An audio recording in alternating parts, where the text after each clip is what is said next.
of the year 2023. Our dear viewers, the Speaker, a member of the Speaker's panel, that is Honorable Martha Wangari, will be presiding over this morning sitting. This morning, allow me to hand you over. Enjoy your viewing and have yourself a great morning.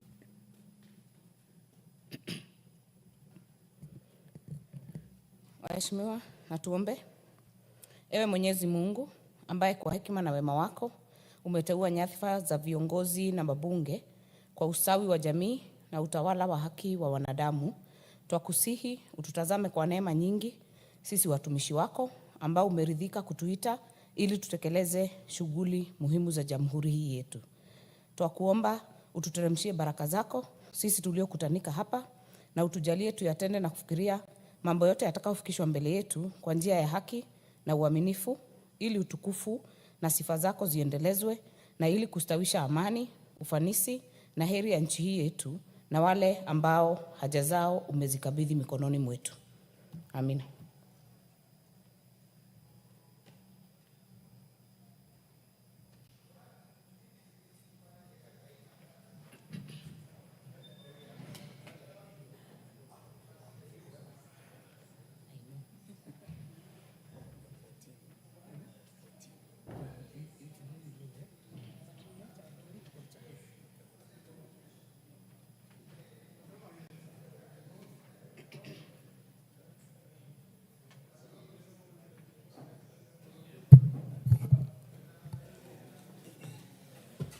Sergeant at Arms, ring the bell for 10 minutes.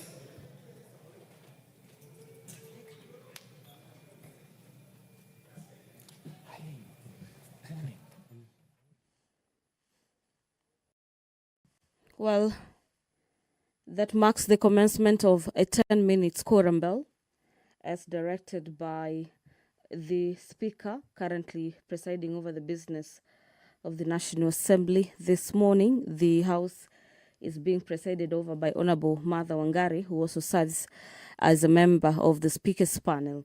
And the 10 minutes, our dear viewers, is to give members of Parliament some sort of leeway to make their way into the chamber this morning, to allow the House to be properly curated, the quorum being at least 50 members, to commence business this morning. So the Tax Laws Amendment Bill, National Assembly Bills number 47 of the year 2024, is a bill currently at the second reading, and upon the lapse of the time allocated for debate, the question will be put for members of Parliament to vote on the Tax Laws Amendment Bill. Remember, this is one of the bills that have featured heavily in yesterday's morning and afternoon sitting. A bill prioritized before members commence the long Christmas holidays tomorrow.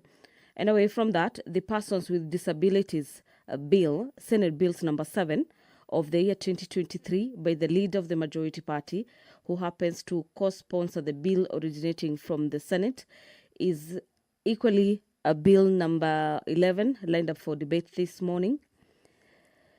Thereafter, the House will then delve into consideration of the motion on the inquiry into the matter of the reduction of electricity cost in Kenya. The chairperson, Departmental Committee on Matters Energy, on behalf of his committee, is seeking to have the National Assembly adopt the report of the Departmental Committee on Matters Energy on the inquiry into the matter of the reduction of electricity costs in the country. The House on Matters Energy laid its report on the table of the House on the 25th of November 2024, and equally that the House approves the lifting of the moratorium on the signing of new power purchase agreement subjects to the following conditions. Allow me to read just a few. That all the power generation plant power purchase agreements, popularly known as PPAs, to be onboarded on the grid and dominated in Kenya shillings. That the committee shall initiate an amendment to the Energy Act Cap 314 to effect the recommendations, and that the Ministry and EPRA do implement a competitive procurement of energy projects under the auction scheme modeled similar to that of South Africa's Independent Power Producer Procurement Program, in order to ensure that energy is procured competitively in line with the gazetted indicated tariffs, and the least cost of power development plan to ensure that price discovery is discovered by selecting only the least expensive power producers that meet the detailed technical and financial evaluation requirements after the bid rounds, and that is failure to which the auction will be deemed unresponsive. We eagerly anticipate a special motion this morning. This special motion is in regard to the consideration of a nominee for the appointment to the Ethics and Anti-Corruption Commission. The committee laid its report on the table of the House yesterday, having vetted the nominee.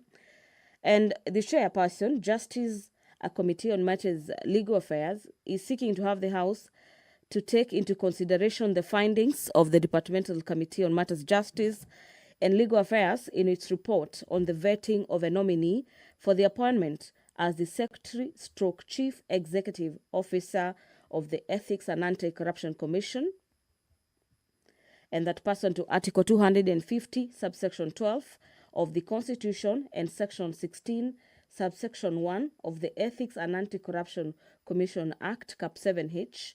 This is as read together with Sections 3 and 8 of the Public Appointments Parliamentary Approval Act, that the House approves Mr. Abdi Ahmed Mahmoud for the appointment as the Secretary/Chief Executive Officer of the Ethics and Anti-Corruption Commission.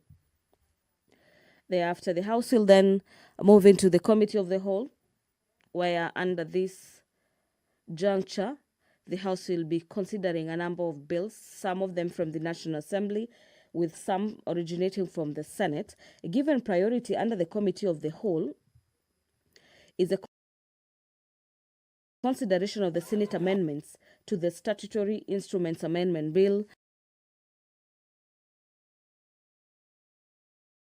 National Assembly Bills number 2 of the year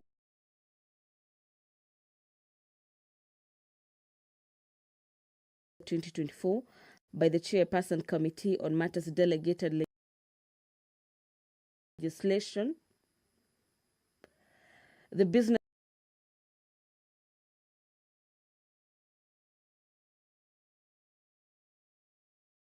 Laws Amendment Bill, National Assembly Bills number 49,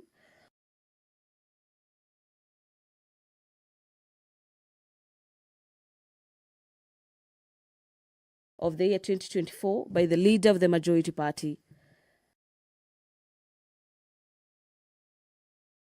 And the Tax Procedures Amendment Bill number 2, National Assembly Bills number 46 of the year 2024, equally by the Leader of the Majority Party. And finally, the bill that will be considered lastly under the Committee of the Whole is the Tax Laws Amendment Bill number 47 of the year 2024. The Institute of Social Work Professionals Bill, National Assembly Bills number 7 of the year 2023 is equally lined up for debate this morning. Remember, the quorum bell at the National Assembly is ringing for 10 minutes with over 5 minutes over to give members some time to make their way into the chamber this morning to consider the businesses lined up for consideration this Wednesday morning.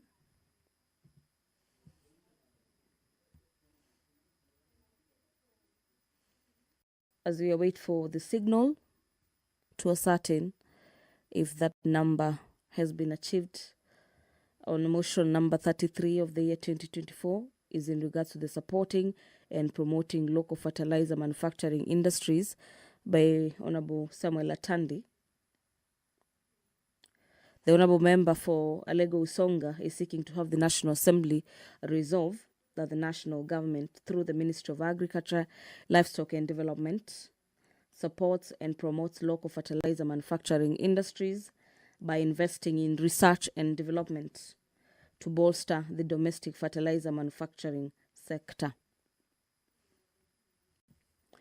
The national sensitization and support for combating sickle cell anemia and hemophilia diseases by Honorable Peter Nabulindo is yet a motion featuring heavily in today's order paper.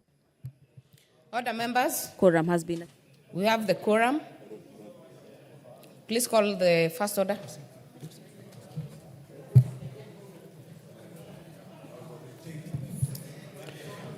Order number 1, administration of oath. Order number 2, communication from the chair. Order number 3, messages. Order number 4, petitions. Order number 5, papers. Majority Leader.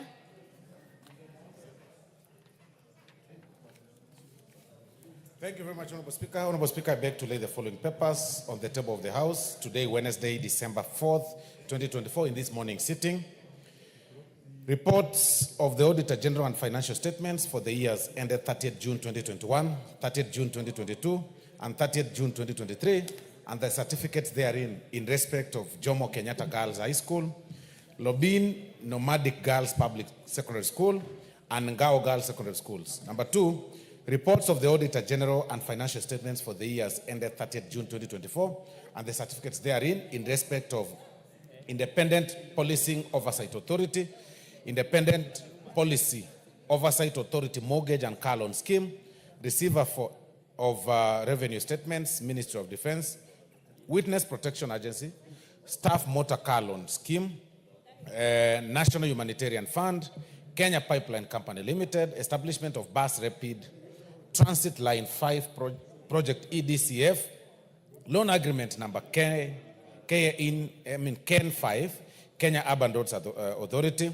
Horn of Africa Gateway Development Project Grant, credit number 6768 KE, State Department for Transport, Nairobi Intelligent Transport System, Establishment and Junctions Improvement Project Phase 1, ECDF Agreement Loan number KEN-C, Kenya Urban Roads Authority, Ethiopia Kenya Electricity Highway Project, ADB Loan number 21001 50027-845, Mariakani Substation Project ID number PZI FAO 044, Kenya Electricity Transmission Company Limited, Eastern Electricity Highway Project IDA credit number 5148KE, AFD loan number CKE 103001B, ADF loan number 21001 500-27-847, 45, Kenya Electricity Transmission Company Limited,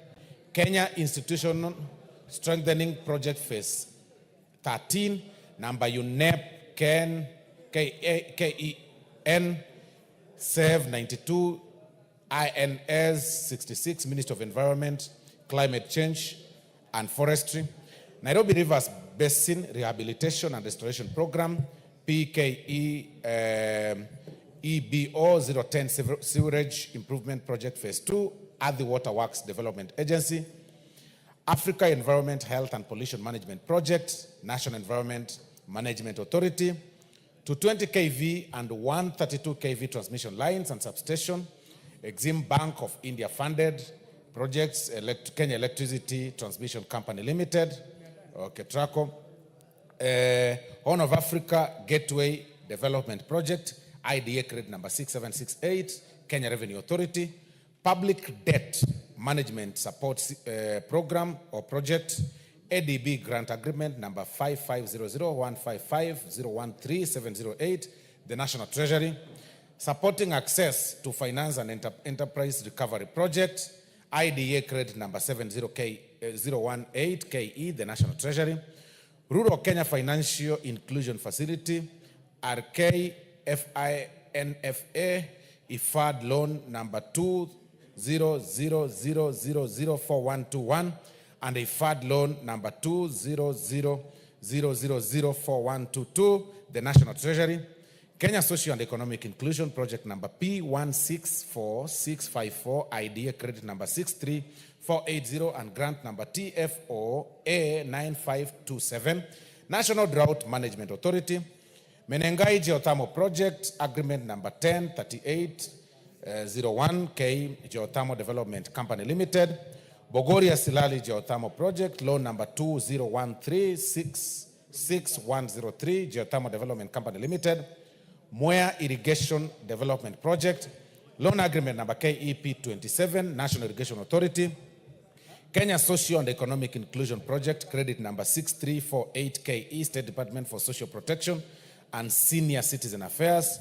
Aquaculture Business Development Program, IFAD loan number 2000052 and 200002614, State Department for Blue Economy and Fisheries.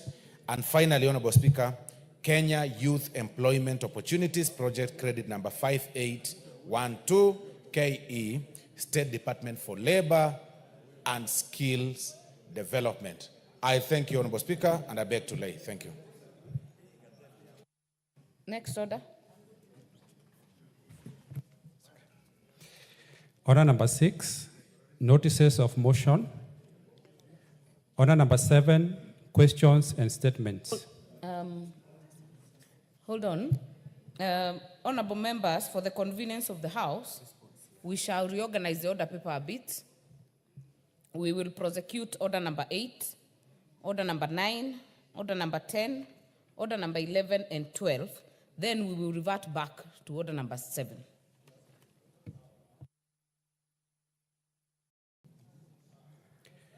Order number 8, procedural motion, exemption of business from the provisions of Standing Order 43.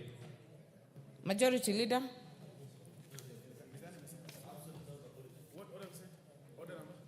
We are on order number 8 on the exemption, the procedural motion.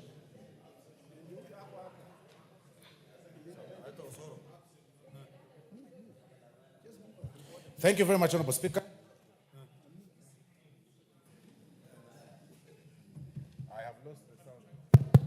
Thank you very much, Honorable Speaker. Honorable Speaker, I beg to move that this House resolves to exempt the business appearing as order numbers 9, 10, 11, 12, 13, and 14 in today's order paper from the provision of Standing Order number 43, being a Wednesday morning, a day allocated for business not sponsored by the majority or minority party or business sponsored by a committee. Honorable Speaker, as you're aware and as members are aware, is that Wednesdays are preserved for private members' bills and motions, Honorable Speaker, and this then is placed rightly to move then to consider that the House considers to move this private members' business for today and replace it with the businesses that appear as orders number 9, 10, 11 in today's order paper, so that we can be able to dispense of the very important businesses, Honorable Speaker, that are ahead of us, owing to the fact that we are going or proceeding for recess from tomorrow,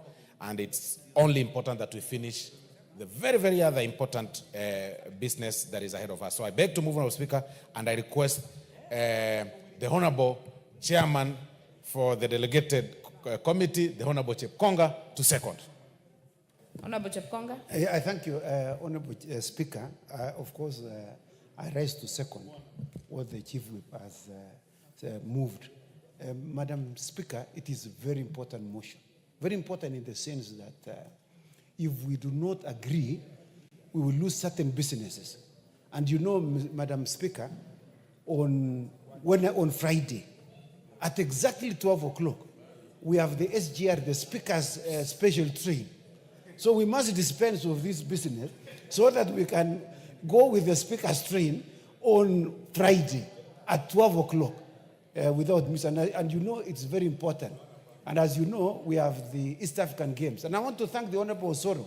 The Honorable Osoro has been very active visiting Mbaraki. And he has ensured that the turf, what is it called? The tartan turf has been fixed. It was, in fact, he ensured that it was flown from Spain to Mombasa.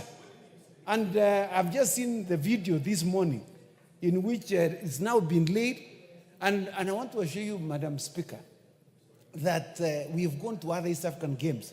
This will be the only one where it is run on a tartan. It's run on a brand new tartan. And so this elevates Kenya to #1 in the East Africa region. And others must follow. I thank you, Madam Speaker, and I support.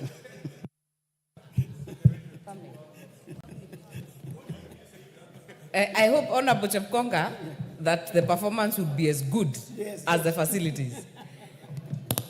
Honorable members, I therefore propose that this House resolves to exempt the business appearing as order numbers 9, 10, 11, 12, 13, and 14 in today's order paper from the provisions of Standing Order 43, being a Wednesday morning, a day allocated for business not sponsored by the majority or minority party, or business sponsored by a committee. Do I put the question? Honorable members, I therefore put the question that this House resolve to exempt the business appearing as order numbers 9, 10, 11, 12, 13, and 14, order Honorable Maingi, in today's order paper from the provisions of Standing Order 43, being a Wednesday morning, a day allocated for business not sponsored by the majority or minority party, or business sponsored by a committee. As many as are of that opinion say aye. Aye. As many as are of a contrary opinion say nay. The ayes have it. Next order. Order number 9, motion, consideration of Senate amendments to the Statutory Instruments Amendment Bill, National Assembly Bill number 2 of 2023, question to be put.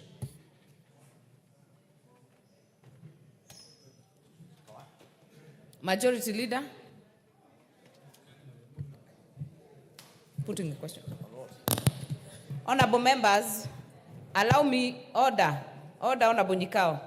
Allow me to put the question that the Senate amendments to Statutory Instruments Amendment Bill, National Assembly Bill number 2 of 2023, be now considered. As many as are of that opinion say aye. Aye. As many as are of a contrary opinion say nay. The ayes have it. Next order. Order number 10, the Tax Laws Amendment Bill, National Assembly Bill number 47 of 2024, question to be put.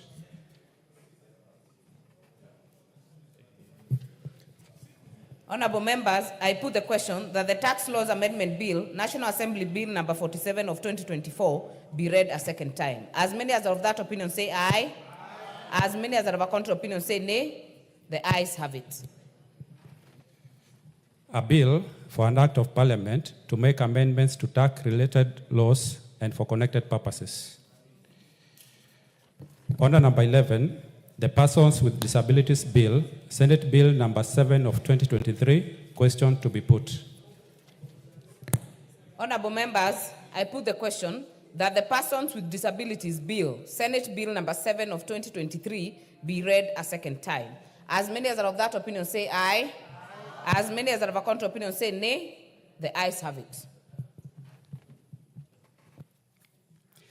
A bill for an act of parliament to give effect to Article 54 of the Constitution, to restructure the National Council for Persons with Disabilities and to provide for its functions and powers, to provide for the institutional framework for protecting, promoting, and monitoring the rights of persons with disabilities, to provide for incentives and reliefs, and for connected purposes.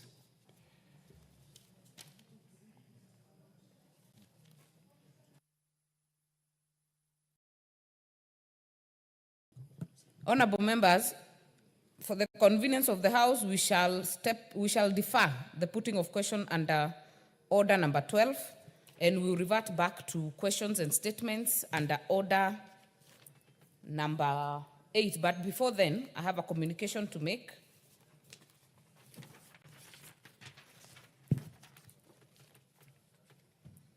Under order number 2,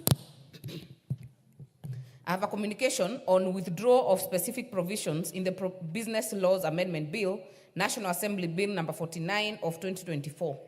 Honorable members, this is a communication regarding the withdrawal of specific provisions contained in the Business Laws Amendment Bill, National Assembly Bill number 49 of 2024, which we will consider shortly in the Committee of the Whole House.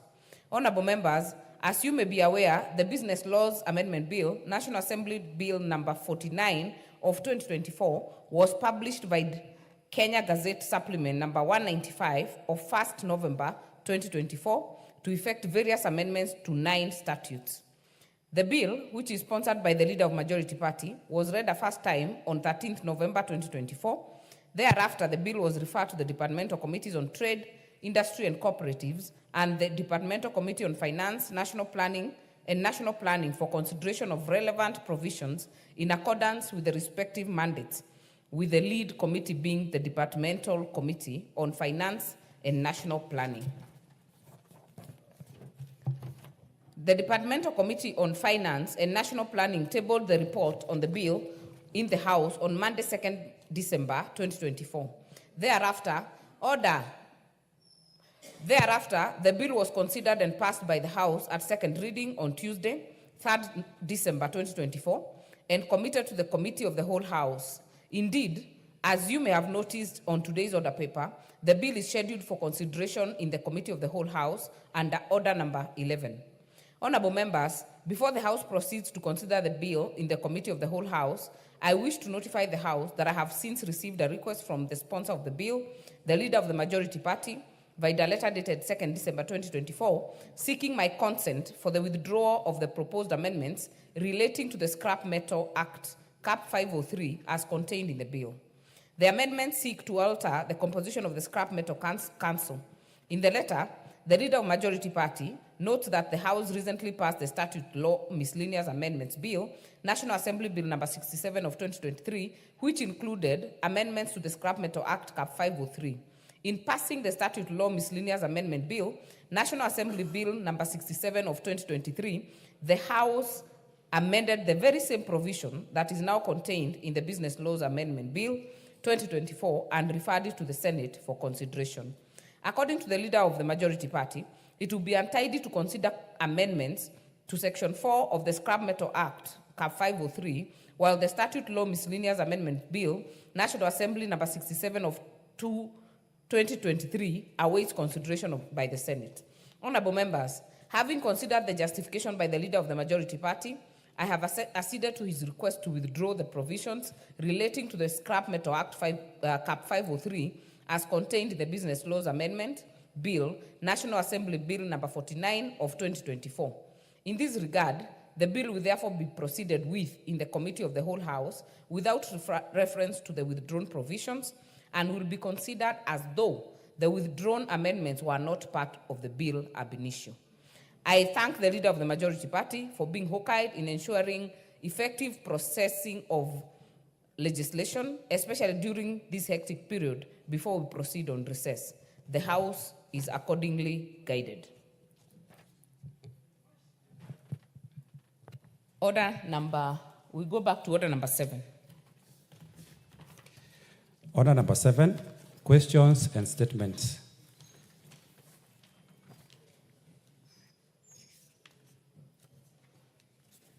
The first statement will be, the first statement will be by Honorable Member for Dagoretti North, as annexed in the order paper. Honorable Beatrice Elachi, if not in the House, it is dropped. The next statement will be by Honorable Wanjiku Muhia. I'm present.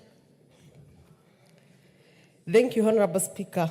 Honorable Speaker, pursuant to the provision of Standing Order 44-2C, I rise to request for a statement from the Chairperson of Departmental Committee on Energy regarding the connection of transformer delivered to Kipipiri Technical and Vocational College in Kipipiri constituency.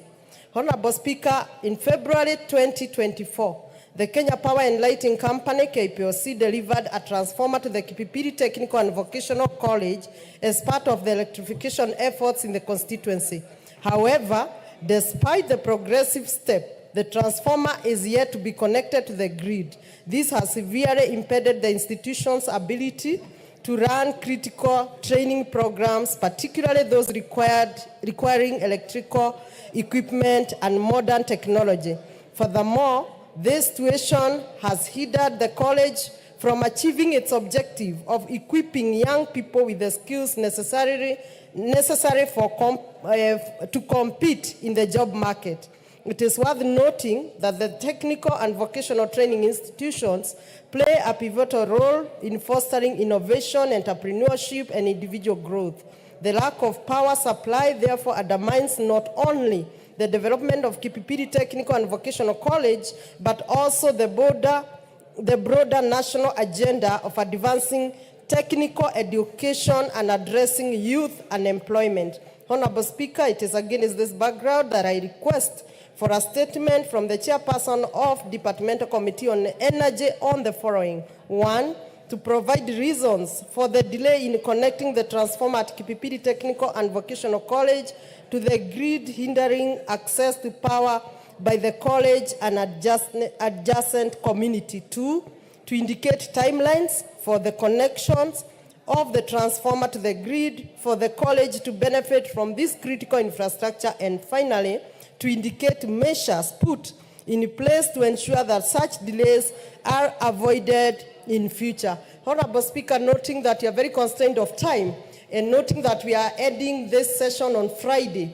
and noting that this transformer was delivered back in February, the school closed in April, they closed in August, they have closed in December. I would request you, if you could guide the chair to ensure that this is connected by January. Thank you, Madam Speaker. I see the chair for energy is in the house. Can you give an undertaking? Honorable Speaker, if you allow me, I have the answer to this question.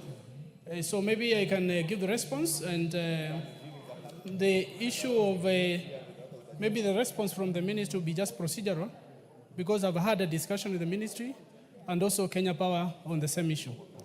And I want to confirm to the House that this particular transformer, currently the technical college is served by 200 kV transformer, which also serves the community. And Honorable Kenya Kawaya, Power has Honorable made an Chair of undertaking. Energy, Yes. do you have it written? No, but Honorable Speaker, you remember the substantive speaker ruled that you do not have to wait if you have the answer, because you really must understand your ministry. I do not need to have a written response for me to comfortably and be able to respond to this particular question. Just wanted to confirm to the member that the transformer will be installed on Friday. That is tomorrow but 1. Honorable Anjiko, that is satisfactory enough? Thank you, Honorable Speaker. I appreciate the chair, and I beg the other chairs to work promptly like Honorable Kawaya. To be as efficient. As efficient as such, and I know the residents of Kipipiri and indeed the area within Mawingu will go for Christmas being very happy. Thank you. Thank you. That is very well done. Member for North Hor, Honorable Wario. Thank you, Honorable Speaker. Pursuant to Standing Order 44C, I rise to request statement from the Chairperson of the Departmental Committee on Transport and Infrastructure regarding the status of the construction of Shegel-Maikona Road connecting Saku and Northern constituency. Honorable Speaker, on 17th August 2022, construction of Shegel-Maikona Road commenced under contract number Kenha RDD 3637-2022, which was awarded to Zongumei Engineering Group Limited and Midland Construction Company Limited at a cost of 7,836,751,654. Honorable members, order, Honorable Wario. The consultations are too loud. Kindly let's maintain some decorum. Continue, Honorable Wario. Thank you. This 74.3 kilometer infrastructure project was initiated to improve road connectivity in Northern constituency. However, in October 2023, the construction works were discontinued, with the contractor reducing operations and finally relocating equipment to other construction sites within the country. Honorable Speaker, Northern constituency is the largest constituency in Kenya, yet it lacks any paved road infrastructure. The absence of tarmac road continues to restrict mobility, particularly during rainy season when existing roads become impassable for extended periods. This also impairs access to critical services like healthcare facilities, education, and markets. Additionally, the delay in construction affects the implementation timeline of the multiple development initiatives in the region, including the Kenyan wind power projects in gas area. Honorable Speaker, it is against this backdrop that I request for a statement from the chairperson of the Departmental Committee on Transport and Infrastructure addressing the following.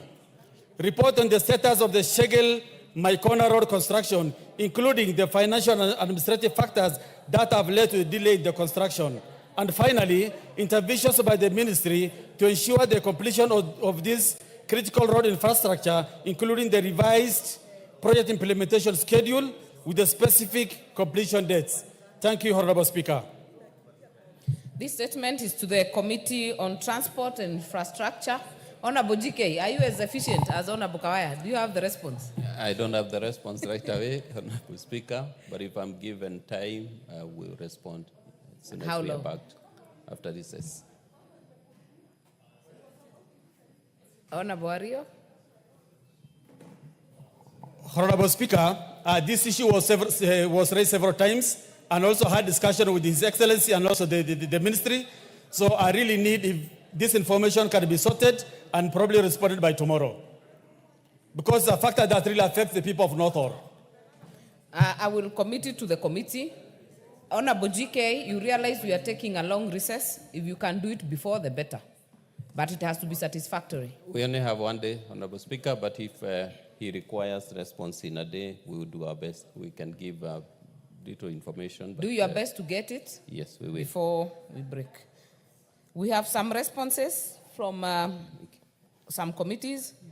Number one, again, the question by Honorable Ade Wario to be responded by the Chair, Agriculture Committee.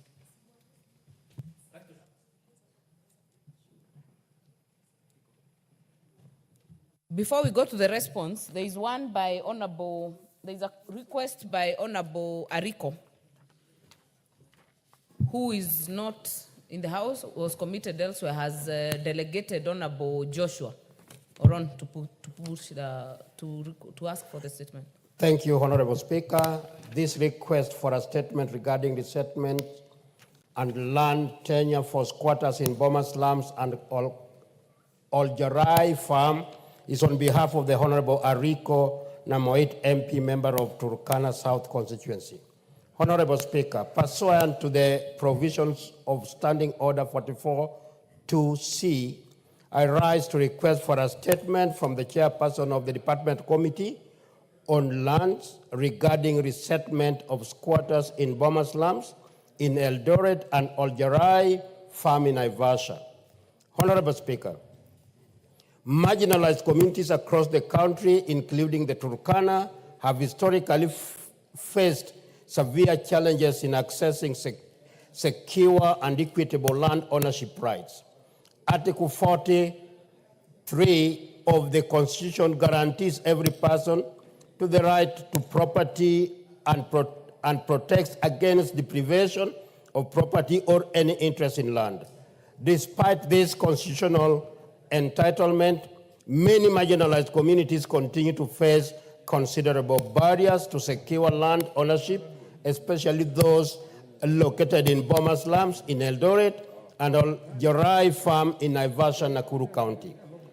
Honorable Speaker, the issue of land insecurity continues to undermine the well-being and social stability of the affected communities. In the case of the Oljarai farm, its ownership has been in dispute for over 40 years, resulting in loss of life, property, and even disruption of peace. As the tussle continues to drag on, the marginalized communities who are settled on these lands by the government risk being displaced. It is therefore essential that the land tenure rights of such marginalized communities are protected, and the principles of equity as enshrined in the Constitution are upheld. Honorable Speaker, it's against this background that I request for a statement from the chairperson of the Department Committee on Lands on the following: a comprehensive report on the demarcation of Oljarai farm, indicating when title deeds will be issued to the minority communities such as the Turkana who have been settled on the land for over 40 years. 2, the measures put in place to ensure that the minority communities in Bomaslam and Oljorai Farm are consulted on any decisions taken to the said parcel that affect their livelihoods.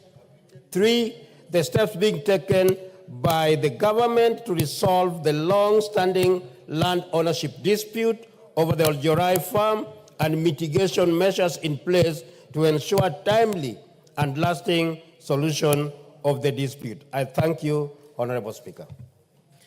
Thank you. Just to notify the House that Oljorai is actually in Gilgil sub-county. And I know some members have come to me, including the member of Narok East, asking why, because I had raised it as a petition yesterday. This is a statement, and it has its own life also. So it will be committed to the Committee of Lands. We'll go now to the responses on food crisis in arid and semi-arid areas by Honorable Ade Wario, Committee of Agriculture, Honorable Brighton.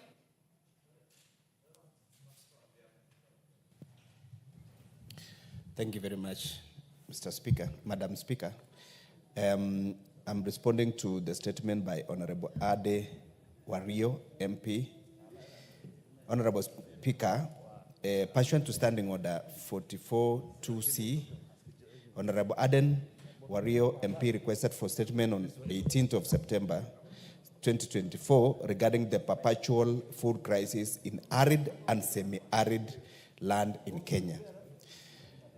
The Ministry of Agriculture and Livestock Development responded as follows to the issues raised in Parliament in the statement. Number 1, plan on how the government intends to leverage on demonstrated capacity of transformative projects in technology, water, and large-scale infrastructure projects to prioritize food security and enhance the dignity of the population in North Or and of ASAL regions in Kenya. The Ministry of Agriculture and Livestock, in collaboration with various stakeholders, through the holistic approach of transforming food security, has put in place a number of strategies to tackle food insecurity in ASAL, guided by the Agriculture Sector Transformation and Growth Strategy, ASTGS. The ministry is focusing on 3 key outcomes: increasing small-scale farmer incomes, boosting agriculture output and value addition, and strengthening household food resilience. The key initiative supporting the transformation of food systems include promoting sustainable farming practice and investing in irrigation and water management system to mitigate the sector's vulnerability to drought. The initiative includes Food System Resilient Project, FSRP, which was initiated in March 2024, and it's supposed to support development and rehabilitation of water structures for increased water and livestock irrigation. It's supposed to support the livestock breeding. It's supposed to support feedlots, demonstration of light in schools, institutions, market infrastructure like hay stores, production aggregation centers, and roll out agripreneur model, and that involves onboarding of business, accelerators, and agripreneurs in all wards. There is also the enhanced water infrastructure. The National Irrigation Authority has built about 35,000 water pans across the 31 counties, including the ASAL counties, and is also rehabilitating small dams and water pans. The water pans can irrigate up to 48,000 acres. There is also the Emergency Response, Emergency Locust Response Project, ELRP. The first phase of the project was to respond to the threat of the livelihood posed by the outbreak of desert locust and strengthening systems of invasion preparedness that impacted on the ASAL counties. The second phase is supporting communities to regain the lost livelihood. The key interventions in this phase are provision of assorted crops and livestock input packages for individuals, provision of emergency livestock feeds, provision of tracking water, communities, and human use, strategic supporting treatment for livestock, improved pasture production, storage sheds, and development and rehabilitation of water pumps and boreholes. There is also this digital extension service. The ministry has rolled out the e-extension service to ensure dissemination of agriculture technologies. The e-extension service aimed at reaching out to over 7 million farmers. Through the various apps, farmers can get real-time access to information, weather updates, market prices for the support crop production, and manage their farms and connect with the buyers and suppliers. There is also the promotion of drought and tolerant crops. The ministry is collaborating with county government in promoting drought-tolerant crops like green grams, cowpeas, pigeon peas, pearl millet, and dry land maize in both Asal and non-Asal counties. Asal counties received 395 metric tons of assorted relief seeds like rice, maize, beans, green grams, and cowpeas, worth 91,622,000. The target counties were Makueni, Machakos, Meru, Tharaka Nithi, Kitui, Lamu, Isiolo, Wajir, Bungoma, Kakamega, Taita Taveta, Tana River, Mandera, Garissa, Marsabit, Baringo, Kwale, Nandi, Siaya, Laikipia, Kisii, and Elgeyo Marakwet. The assorted tree seedlings like avocado, mango, macadamia, coconut, and cashew nuts, worth 524,770,000, were distributed to both Asal and non-Asal counties, beneficiary counties being Embu, Meru, Kiambu, Lamu, Kilifi, Makueni, Kitui, Baringo, Bomet, Marsabit, Wajir, Laikipia, and Samburu. Access to financial service and credit. The government, in collaboration with private sector, has made significant strides in enhancing agricultural productivity through access of credit programs like Kilimo Biashara program, which provides low-interest loans to farmers, facilitating access to necessary inputs like seeds, fertilizer, and equipment. There is also the crop and livestock insurance program. The program has benefited 16 counties, including Kitui, Makueni, Tharaka Nithi, Samburu, Marsabit, Kwale, Machakos, Embu, Mbeere North and Mbeere South, and Meru. 200,000 smallholder farmers have benefited. Question number 2 is explaining as to why the government allocates substantial resource for relief food annually, but minimal or no resource for specific, measurable, achievable, realistic, and time-bound smart food security program in Asal regions. Honorable Speaker, the government has been allocating substantial resources to relief foods for food security programs in Asal regions. The ministry has allocated resources to various programs geared towards addressing food security in Asal regions. However, there is low allocation of resources to mitigation risks associated with food and nutrition crisis. The ministry is spearheading a development of national preparedness plan for food and nutrition crisis in collaboration with stakeholders. Question number 3, response number 3, a comprehensive report on all food security and drought resilient projects with corresponding budgets by both government and donor-funded projects that have been implemented or are ongoing in North Ore constituency and other Asal regions. Honorable Speaker, the government approved funds for payment of salary arrears for employees of state-owned sugar companies. However, the funds are yet to be released due to lack of exchequer. They will be released as soon as the money is available. Statement number 4 that was sought is a comprehensive report on the status of sourcing a strategic partner to invest in the restoration of the company to profitability. hence improving the welfare of smallholder sugarcane farmers and employees of Sony Sugar. Hold on.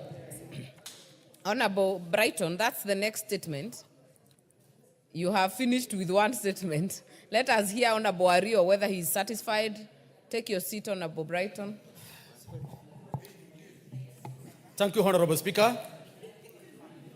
I've clearly listened to the response by the ministry. But unfortunately, the responses are inadequate and not satisfactory. If you look at the amount of money that has been allocated year in, year out, for the last several years, billions of money have been allocated for ASAL, especially for food security. But if you look at what happens every second year when you're experiencing drought in this country, we lose millions of livestock. People are dying. So the interventions that has been planned for is not really reflecting on the ground, as not really supporting the communities to be able to transition from doses of relief food to be food secure. So basically, I strongly feel that the amount of resources allocated is not really translating on the ground and it's not meeting the needs of the people in Dasal. So on this matter, I really request for the ministry to give us a concrete plans and strategies with timelines on when pastoralist communities in the ASAL will be made to stand on their own, produce their own food, and able to feed it. Because if you look at the ASAL of this country, the land is immense. Water potentials are quite immense. And the ASAL of this country can really feed this country. Instead of always giving us food, we really need the government to invest in infrastructure, in food security, so that pastoralist communities are able to produce their own food and feed this country. Thank you, Honorable Speaker. Honorable Brighton. Sorry, there was a mix-up with regards to question number 3. No, the response number 3 and 4. It's continued with the sugar thing. And I think they were asking about comprehensive.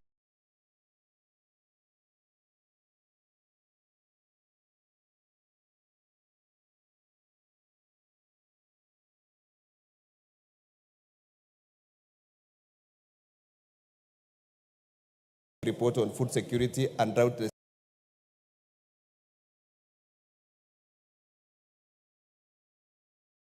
project. But my response to... are you confirming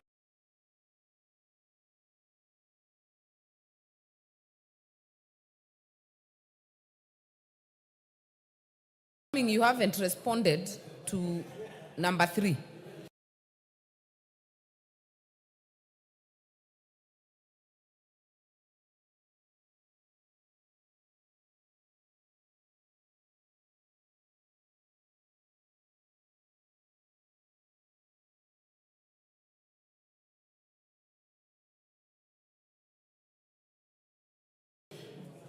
Yes, number 3, response to number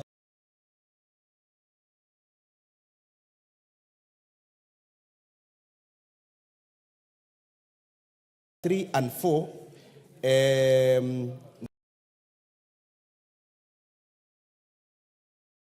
Number 3 and 4, because I don't have the original, request for statement. I only have 1, 2, response to number 1 and 2. Number 3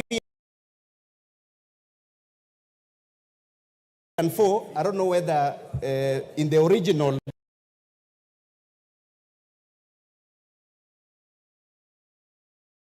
request, whether there was number 3 and 4, because they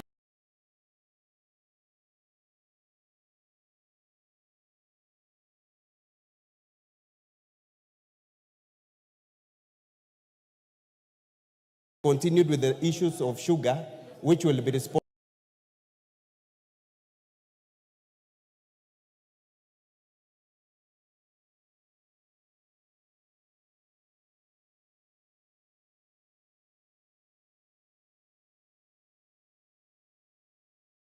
Honorable Ario, the issue of Sony Sugar is totally different.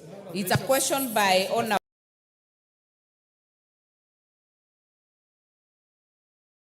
Awino. It's totally different. That's not mine, yes. Yes. So, Honorable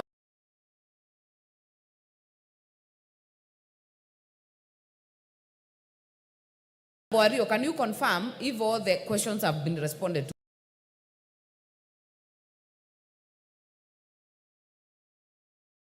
Because the clarification you have sought is not on the questions, it's on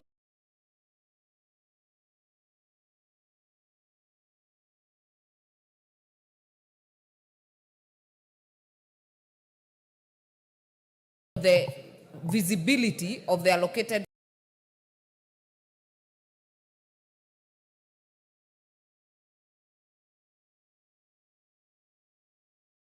funds on the ground. Honorable Speaker, what I said, first the issue of sugar is not my question. That's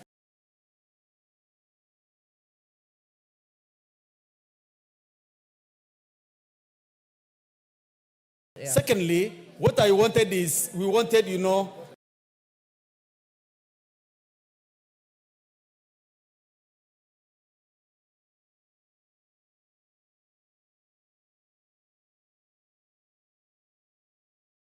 over the years, if you look at what has been allocated and what has been implemented on the ground, it's not really commensurate. Most of these projects which has been detailed in the response, if you go on the ground, you will not find them. Because with the billions of money allocated for these food security projects, people in the ASAL are always facing perpetual food crisis. People are dying, livestock have perished, no restocking was done by the government. So basically, I strongly feel that the response is really inadequate and insufficient. Thank you. We will make progress. Honorable Brighton, just for that clarification only, because the member is asking, what are the strategies from the ministry? Yes, Madam Speaker. I want to respond this way, that we've called the relevant ministry to come and give us all the projects that are attached to the various programs that are ongoing in the ASAL region. For example, if it's emergency locust response project, we need to see which constituencies are benefiting and which specific projects are being implemented and where. And that is why we've invited the relevant ministry, because there was also a relevant question previously concerning the same, and we will combine both and make sure that we give justice to and proper response to the member. Thank you, Committee of Agriculture. I think going forward, ensure you call the person who has requested the statement. Let Honorable Wario attend if that meeting is done, so that he can also put the question directly. I think it would help a lot so that you get the clarity you're looking for. The next question by Honorable Walter Awino on the revival of South Nyanza Sugar Company, Sony Sugar, and other state-owned sugar mills. Still Committee of Agriculture. Chair. Thank you, Honourable Speaker. Honourable Speaker, I stand pursuant to standing order number 44.2c on the issue that Honourable Walter Owino requested for a statement on 14th of November 2024 regarding the revival of Sony Sugar Company and other state-owned factories. The Ministry of Agriculture, Livestock Development responded as follows to the issues. Number one, on the outline of the plan in place by the ministry to urgently procure new crushing equipment for Sony Sugar Company to replace the old one, which was acquired in 1979 and now requires 400 million to maintain for maintenance and to keep on operating. The ministry responds that there is no plan by the government to buy new crushing equipment for the company. Plans are underway to lease the company and other government-owned sugar milling companies. There are 4 others. The leasing of the mills will inject private sector capital that will be used to modernize the mills and restore efficiency. The second issue that Honorable Walter was asking for was an immediate and long-term strategies the government plans to implement to curb the frequent equipment breakdown, which impacts heavily on the the company's output, and it results in low production and low morale among workers and farmers. And the response is as follows. The recently enacted Sugar Act number 11 of 2024 provides for sugar development levy.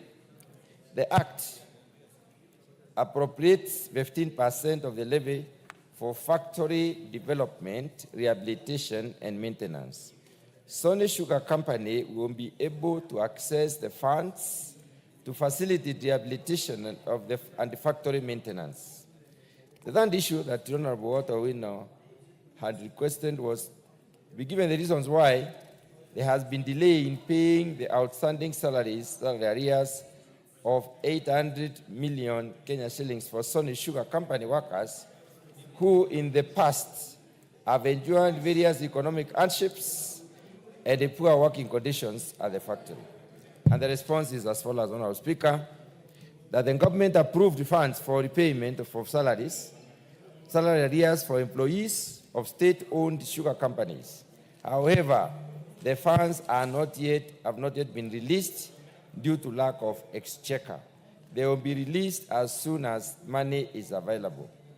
The fourth issue that the Honorable Walter Wino had asked was a comprehensive report on the status of sourcing of strategic partners to invest in restoration of the company to profitability, hence improving the welfare of smallholder sugar farmers and employees of the Sony Sugar Company.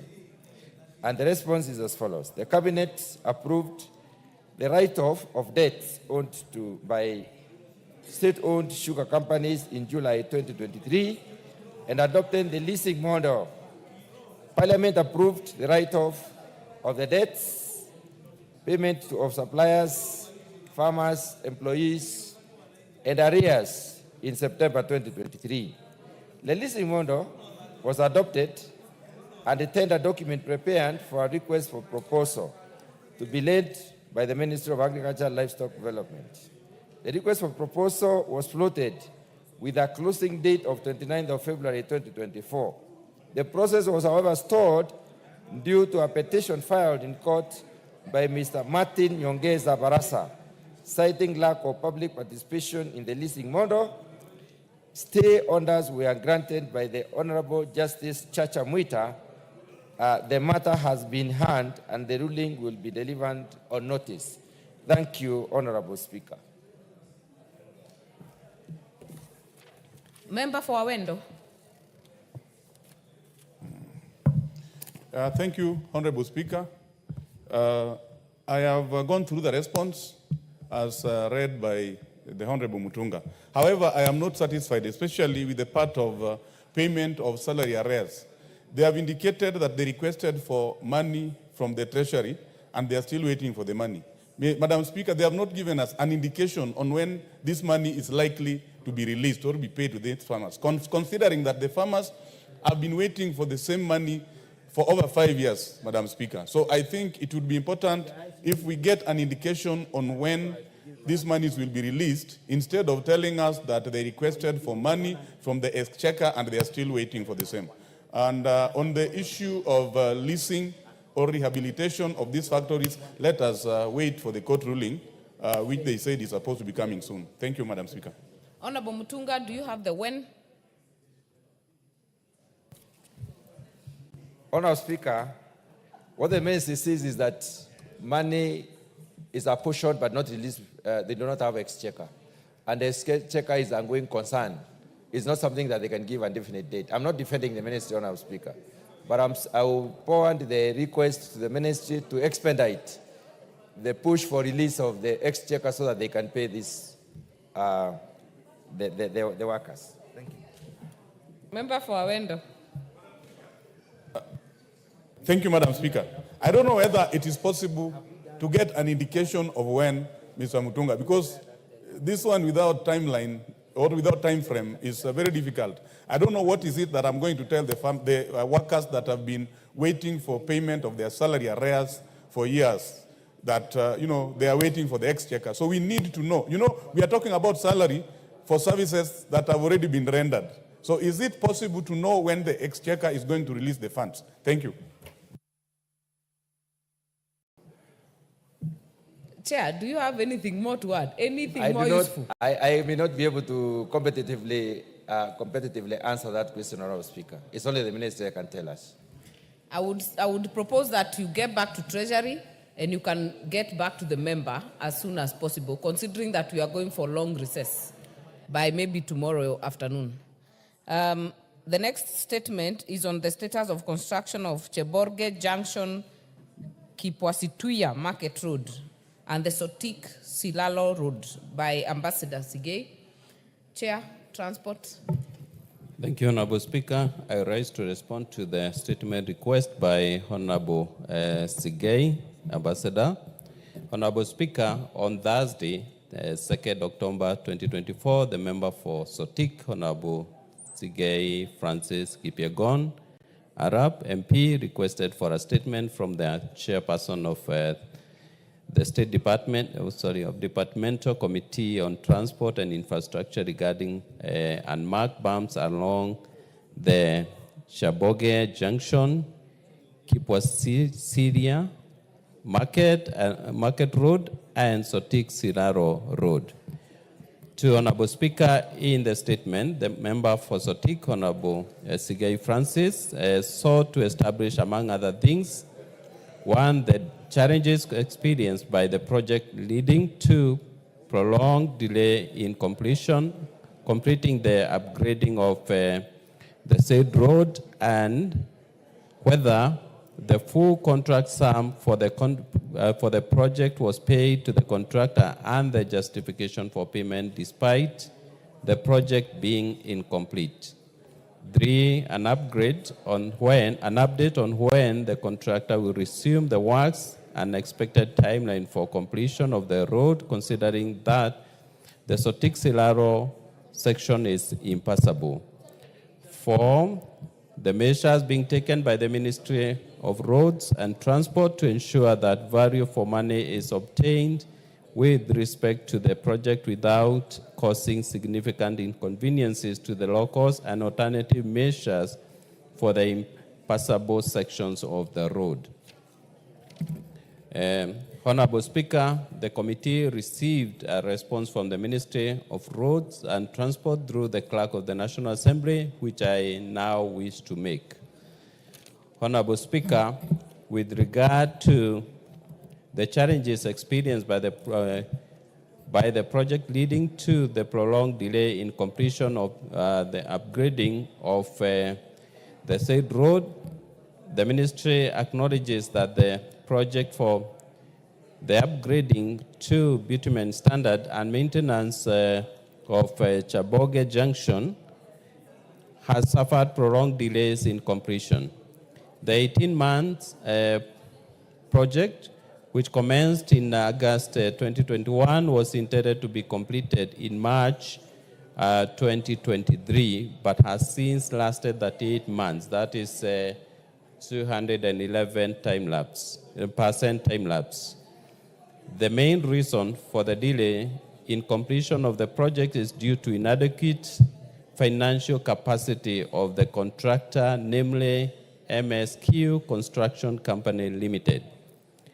6, Honorable Speaker, concerning whether the full contract sum for the project was paid to the contractor and the justification for payment despite the project being incomplete, so far, Honorable Speaker, the contractor has been paid his advance payment amounting to Kenya shilling 59 million, and is contractually, which is contractually obligated.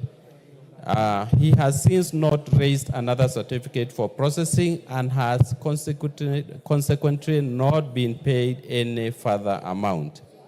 Honorable Speaker, regarding the update on when The contractor will resume the works and the expected timeline for completion of the road, considering that the Sotik-Silalo section is impassable.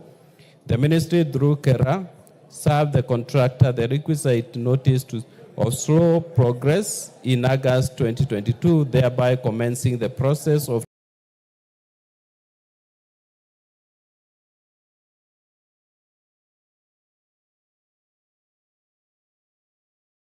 terminating the contract due to non-performance. Furthermore, the agency has conveyed a management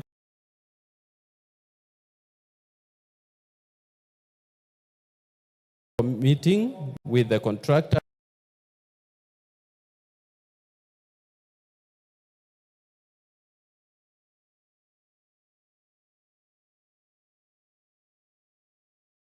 with a view of identifying ways through which works at the project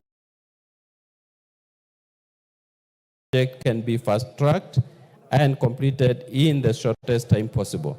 To this end, the contractor shall be further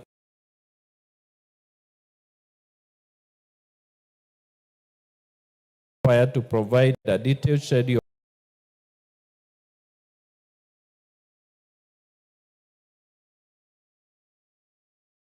of works with clear timelines for the completion of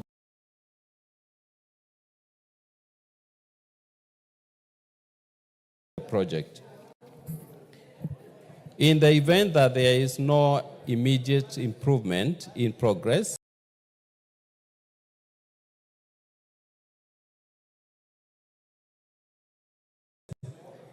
KERA shall invoke the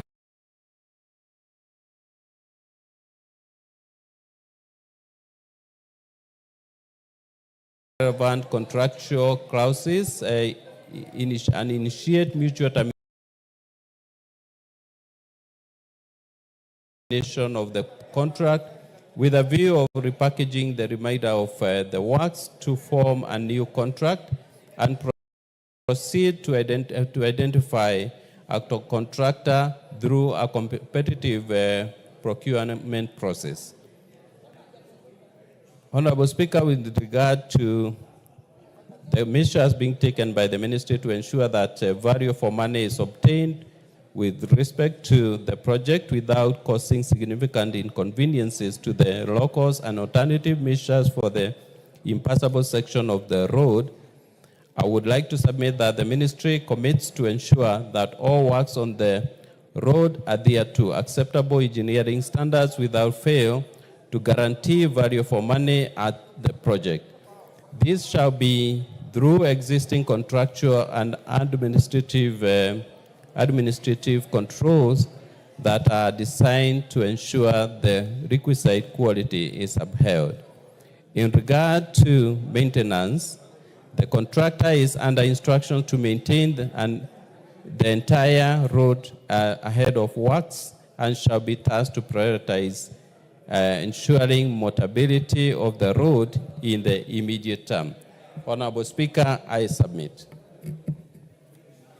Ambassador Sigei, is that satisfactory? Madam Speaker, I want to appreciate the answer from the Chair of Infrastructure. But, Madam Speaker, it has fallen far short of my satisfaction. Number one, since 2022, Madam Speaker, is a very long time, and nothing has happened. People are suffering. People are coming from Cheburga area, coming to Sotik. It's a big problem. Vehicles we have had breakdowns of vehicles passing that route, and there's a lot of wear and tear of the owners of vehicles on that road. Even passing there on foot is a big problem. So, Madam Speaker, I really want to ask the chair to give me more information, especially on what he said that the contractor have been instructed to continue maintaining the road. Madam Speaker, there is nothing going on. The road has never been maintained. It is in bad state, and I would like to know what can be done so that people can be passing there and do their business. Madam Speaker. Chair. Madam Speaker, I want to agree with the honorable member, and here we are dealing with a crooked contractor who has been paid money to commence his works at the project, but he has not done what is expected of him. So, Honorable Speaker, we'll do our best to ensure that this contractor either pays back money to government, to Kera, or he must do what is expected of him. Thank you, Honorable Speaker. There is always contractual responsibilities, and I think, Honorable Ambassador, the chair has given a commitment that it will either be terminated or the person has to come to the ground. What I would ask is that, Chair, that you take it up to expedite from the ministry so that you lessen the suffering from Ambassador Sigei's people. Ambassador Sigei, you still have something else to ask? Madam Speaker, I am satisfied, but really I want to know how people can be passing there comfortably. It's in part state. Chair. Do you have any mitigation, Honorable Chair? Honorable Speaker, it is said that government exists to do the greatest good to the greatest number of its people. So we will ensure that the greatest good is done for the great people of SOTIC. We'll do our best as a committee to help. Thank you. Honorable members, we are done with statements. We'll go to the next order. Order number 13, special motion, consideration of a nominee for appointment to the Ethics and Anti-Corruption Commission. Chairperson, Departmental Committee on Justice and Legal Affairs, will be done by the Vice Chair, Honorable Ekomas Mutuse.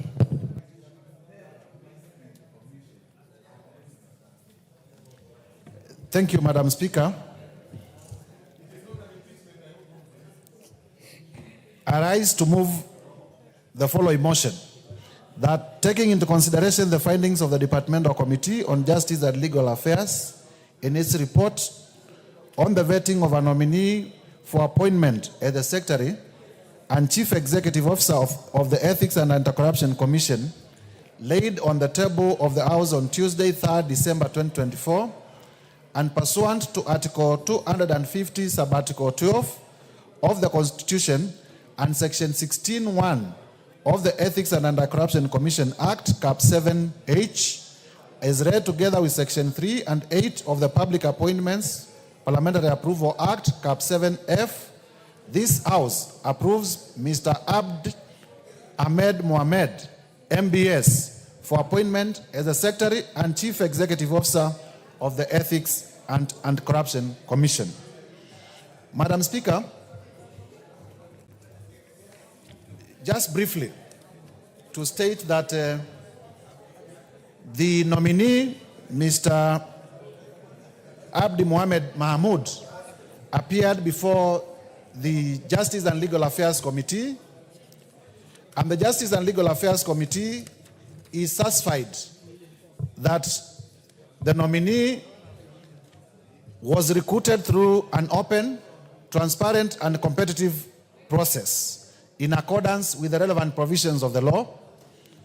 The Justice and Legal Affairs Committee is equally satisfied that the nominee meets all the constitutional and statutory requirements, in particular, those on citizenship, leadership, ethics and integrity, and tax compliance. Honorable Rahim, what is out of order? Hold on, Honorable Mutuse. Thank you, Madam Speaker. Madam Speaker, I would want the chair to repeat the name because I think he has read the wrong name, which is not in the order paper. Honorable Mutuse, you know, unlike the other time you are moving to remove someone from office, this you are putting into office, so be factual. I am not sure the member was listening because I read the name of Mr. Abd Ahmed Mohamed, MBS, and that is what is in the order paper. That is what in the order paper.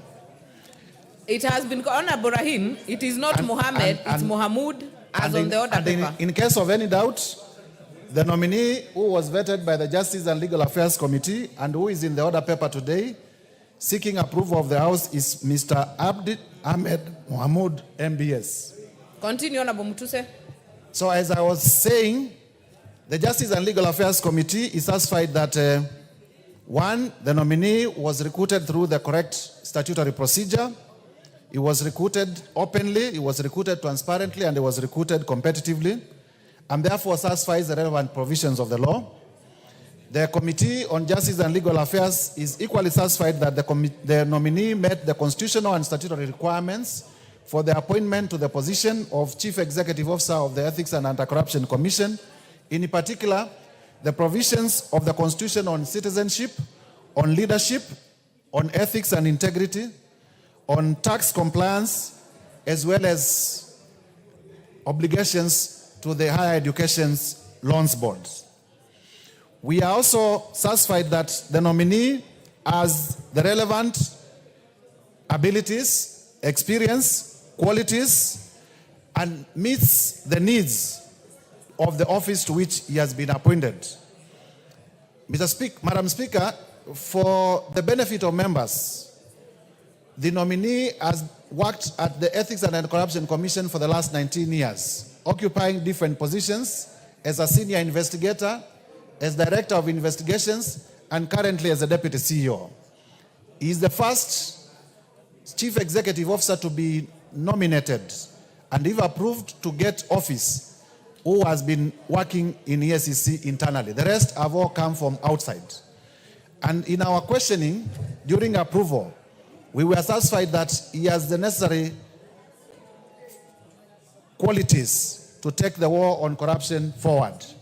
He did enumerate several achievements in terms of recovery of assets of about 4 billion shillings each year on cases that, as the Director of Investigations and the Deputy CEO, he has superintended all the way through courts so that illegally acquired public assets are recovered. And therefore, we now seek the House to approve Mr. Abdi Ahmed Mohamud to be the next Secretary and CEO of the Ethics and Anti-Corruption Commission. Madam Speaker, I now call upon the Chief Whip, the Honorable Member for Honorable Mugirago to Mutuse, second. hold on. Honorable Member for Mavoko, what is out of order? Thank you, Madam Speaker. Madam Speaker, when I was listening to the mover, I didn't hear him point out how many nominees, how many persons had applied for that position. You only spoke of this gentleman who was the deputy of the outgoing CEO. I would have wanted to hear. Honorable Mavoko, Honorable Member for Mavoko, hold on. Maybe the second I will give that information. So hold on, hold your horses. Honorable Mutuse. Mr. Speaker, I think there will be time for debate, and the Honorable Member will be able to voice any concerns that he may have at the time of debate. Procedurally now is my time to move the motion. The motion gets seconded. You open debate.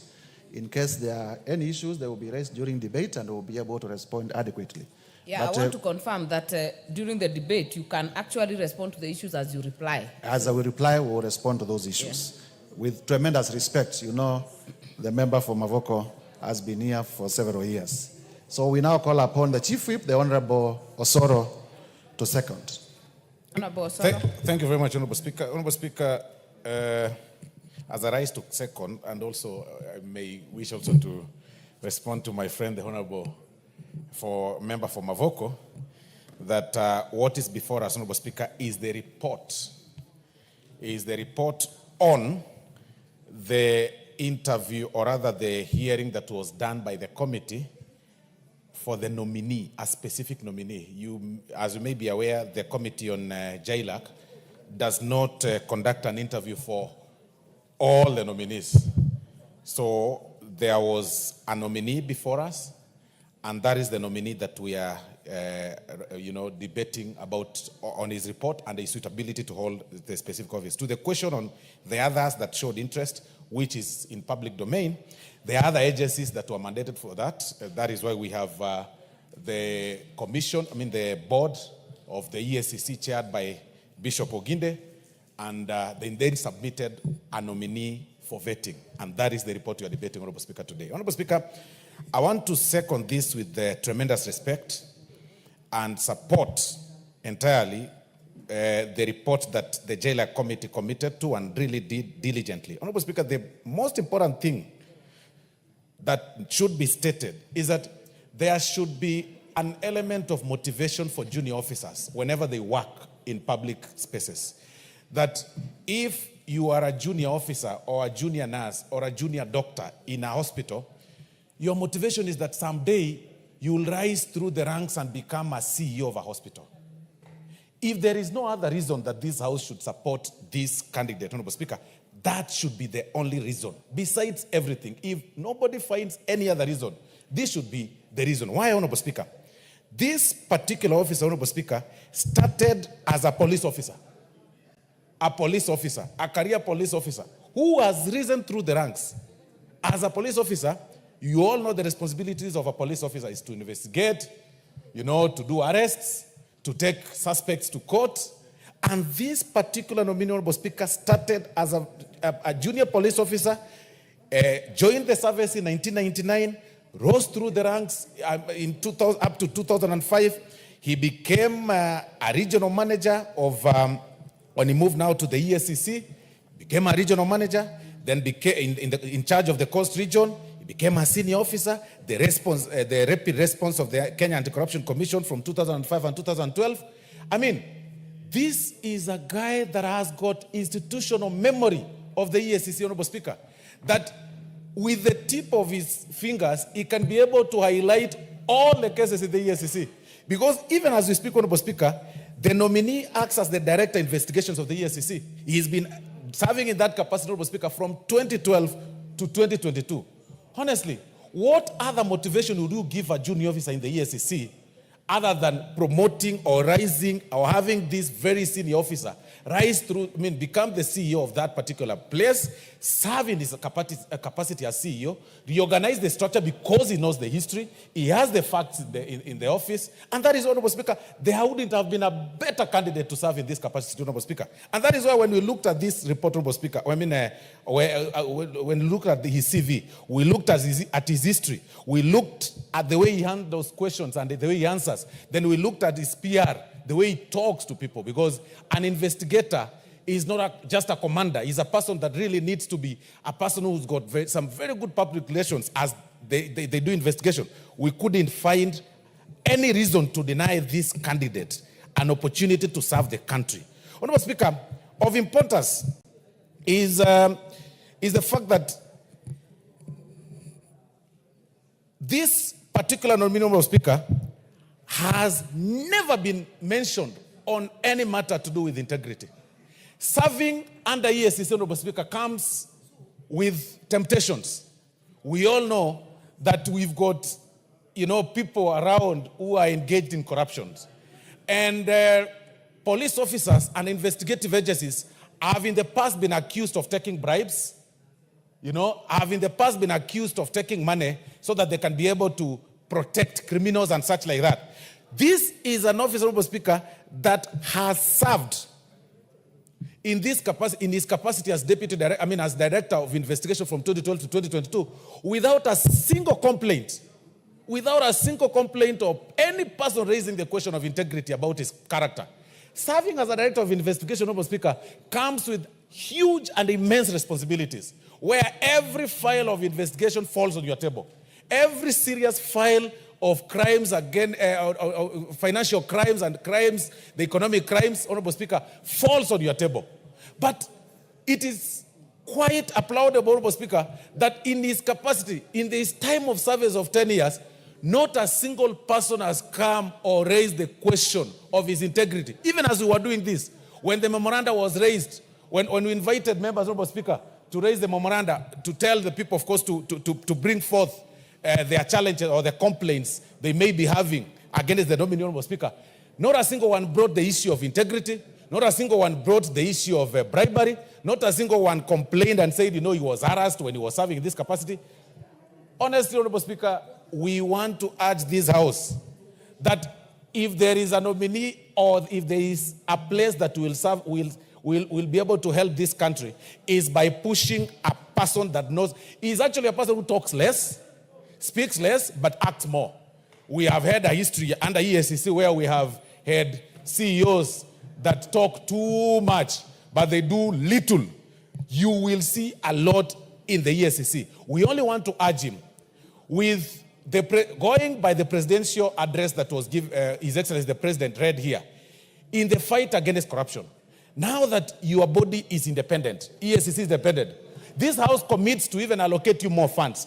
Please arrest, have several corrupt people arrested. Corrupt governors, corrupt CEOs, corrupt ministers, any person that is engaged in anything, corruption.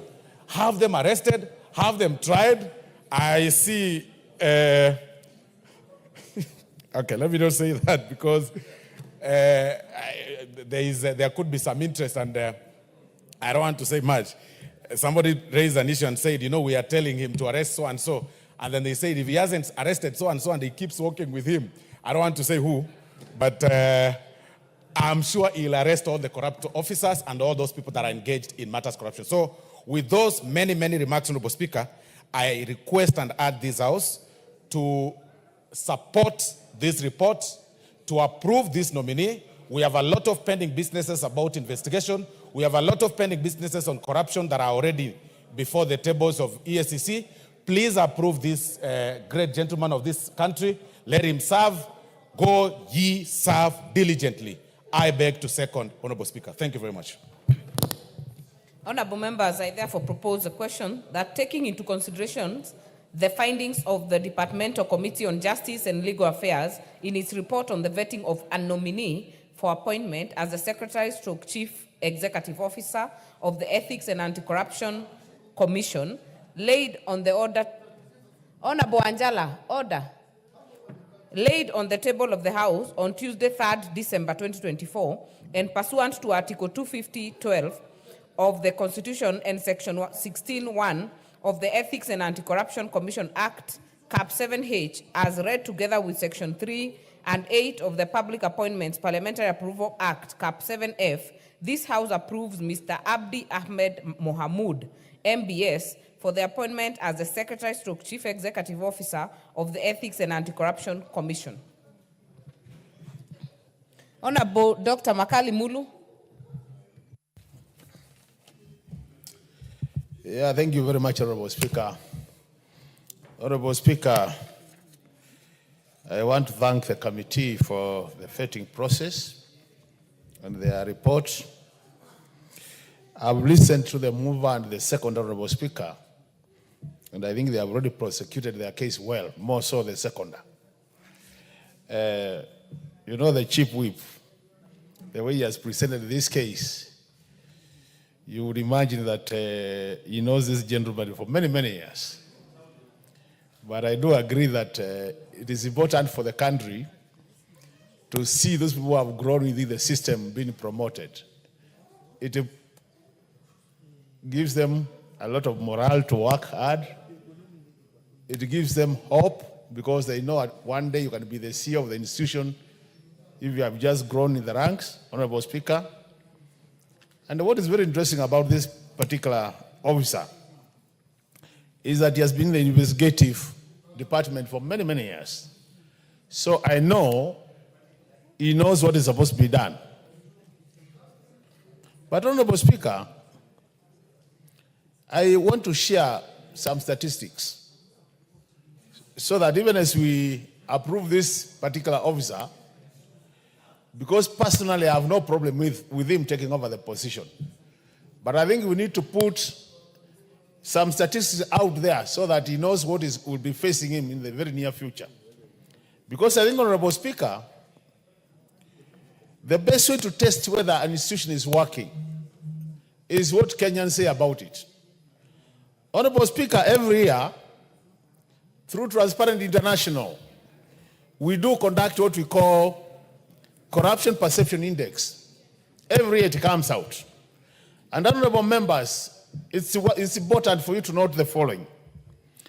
The 2023 the 2023 CPI, Corruption Perception Index for Kenya, where the range was from 0 to 100, where 0 means highly corrupt, and 100 stands for very clean.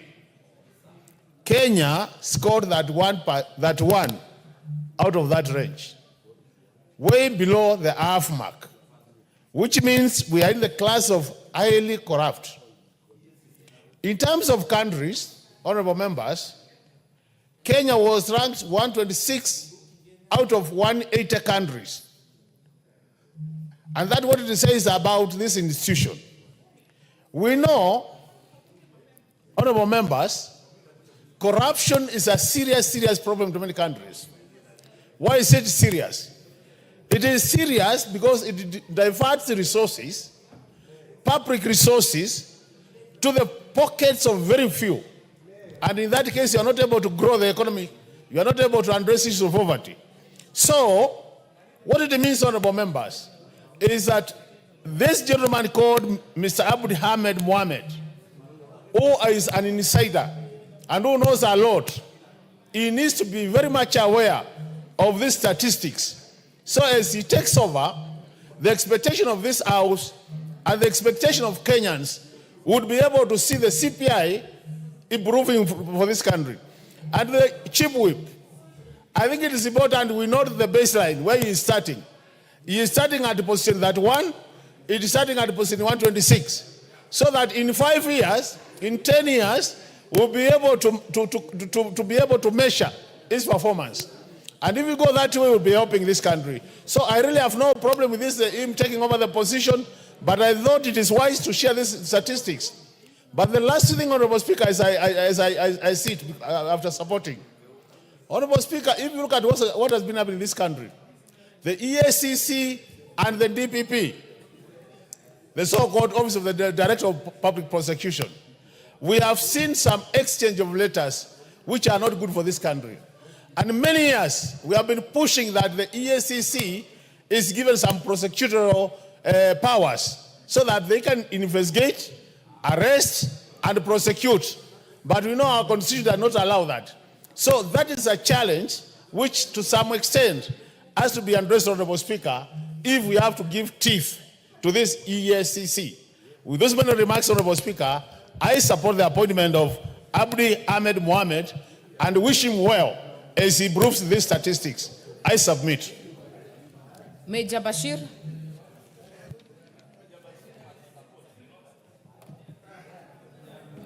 Thank you, Honorable Speaker. Honorable Speaker, first and foremost, I want to thank the Committee of Justice and Legal for a good report that they have presented, well articulated. And I want to, at the forefront, support the approval of Mr. Abdi Ahmed Mahmoud as EACC CEO. Honorable Speaker, this candidate or this individual has worked in EACC for a number of years. Actually, is an individual that has grown through the ranks to become the deputy CEO of the same institution. That gives hope to many Kenyans that you can rise from the bottom all the way up and be recognized and be appointed. Mr. Abdi has previously served as an investigator several years back. Over the years, he has never had integrity issues as he performs his duties. Mr. Abdi is a soft-spoken, but I know he can bite. I want to echo what the other Honorable have said on the issue of ACC's powers to prosecute. Remember, some times back, there were issues between the DPP and EACC. EACC work is to provide the file sent to DPP. That means they don't have prosecutorial powers. But remember, there are a number of properties that were recovered over the years by EACC, to the tune of billions. And that docket was under Mr. Abdi Ahmed Mahmoud. I feel and I know that Mr. Ahmed will be able to perform his duties as CEO. He's an insider. He knows what goes inside the EACC. He has done it before, and I am 100% sure that he's able to do his work very well. So I want to urge this House, with all due respect, to ensure that let us support individuals who have risen through the ranks and worked in institutions to be promoted and appointed in those positions. Previously in this same House, we have made noise about people being brought outside from other institutions to head certain institutions which they have no history, no knowledge about it. But Mr. Abdi has vast knowledge of EACC, and he has done it his work well before being appointed as Deputy CEO.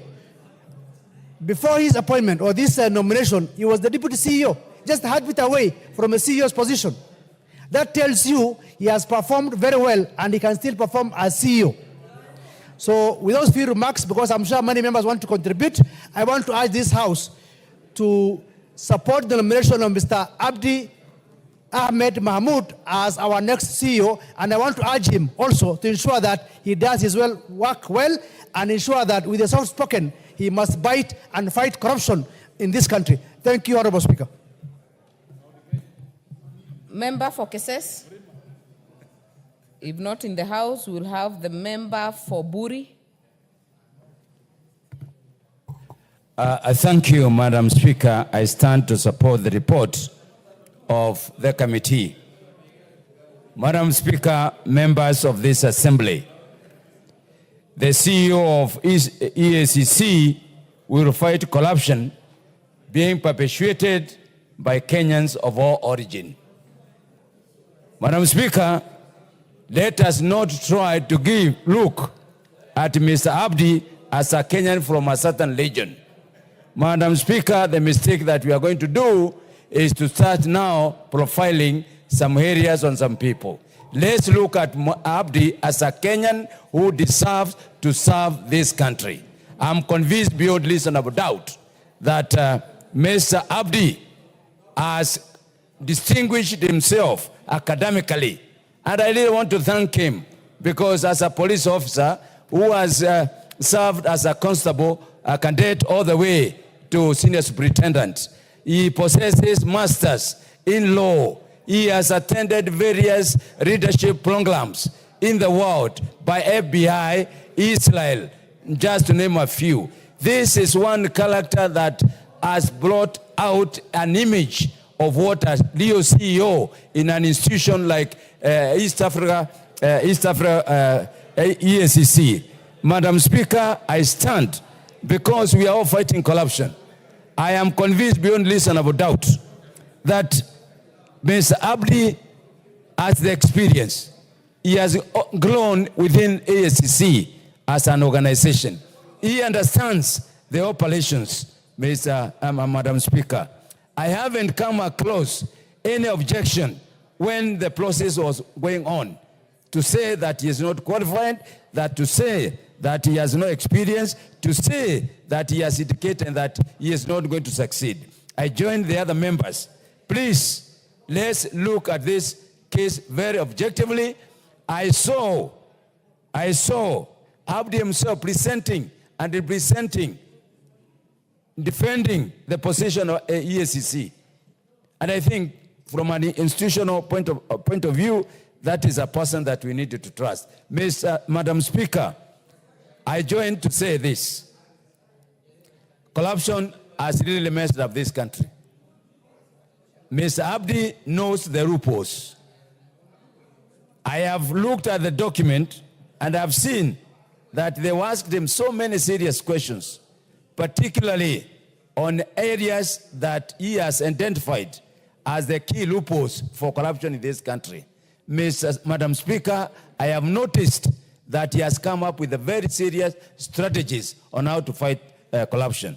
So, Madam Speaker, I'm asking these members, please, let's facilitate, fast track, and approve because there's a lot of work that need to be done at the EACC.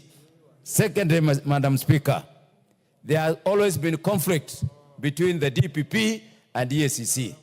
I believe, from what I've read from this report, that he is going to work out a structure, a relationship that is going to frustrate, that is not going to be conflicting every time. We saw sometimes back where the DCI and DPP, they were in conflict.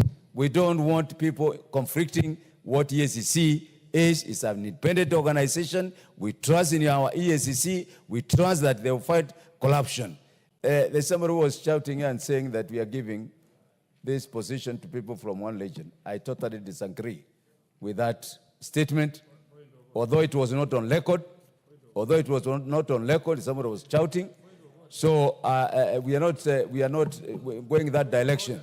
We want to give this Kenya the best people, and we believe Abdi has the ability to do that. I thank you, Madam Speaker. Thank you. Member for Honorable Umi, nominated Harun, nominated member.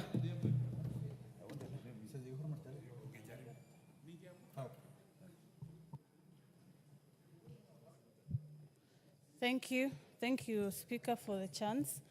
I just want to thank the committee for the great work they've done in considering this particular candidate for the position of CEO, EACC. And I have followed the work that he has done, having grown through the ranks from the first time he joined the institution up to now. This is just very encouraging for people who are even working in other agencies, coming from junior ranks to become the CEO and to head the agencies. So I just want to appreciate the experience he brings to the institution, considering he has institutional memory. And if approved, I want to encourage him to ensure that all pending cases are executed with professionalism and that he's able to give the needed support that the country needs. I want to congratulate the CEO, and I wish him all the best if this House approves. And we hope that many will benefit from his experience. Thank you, Madam Speaker. Honorable Adagala.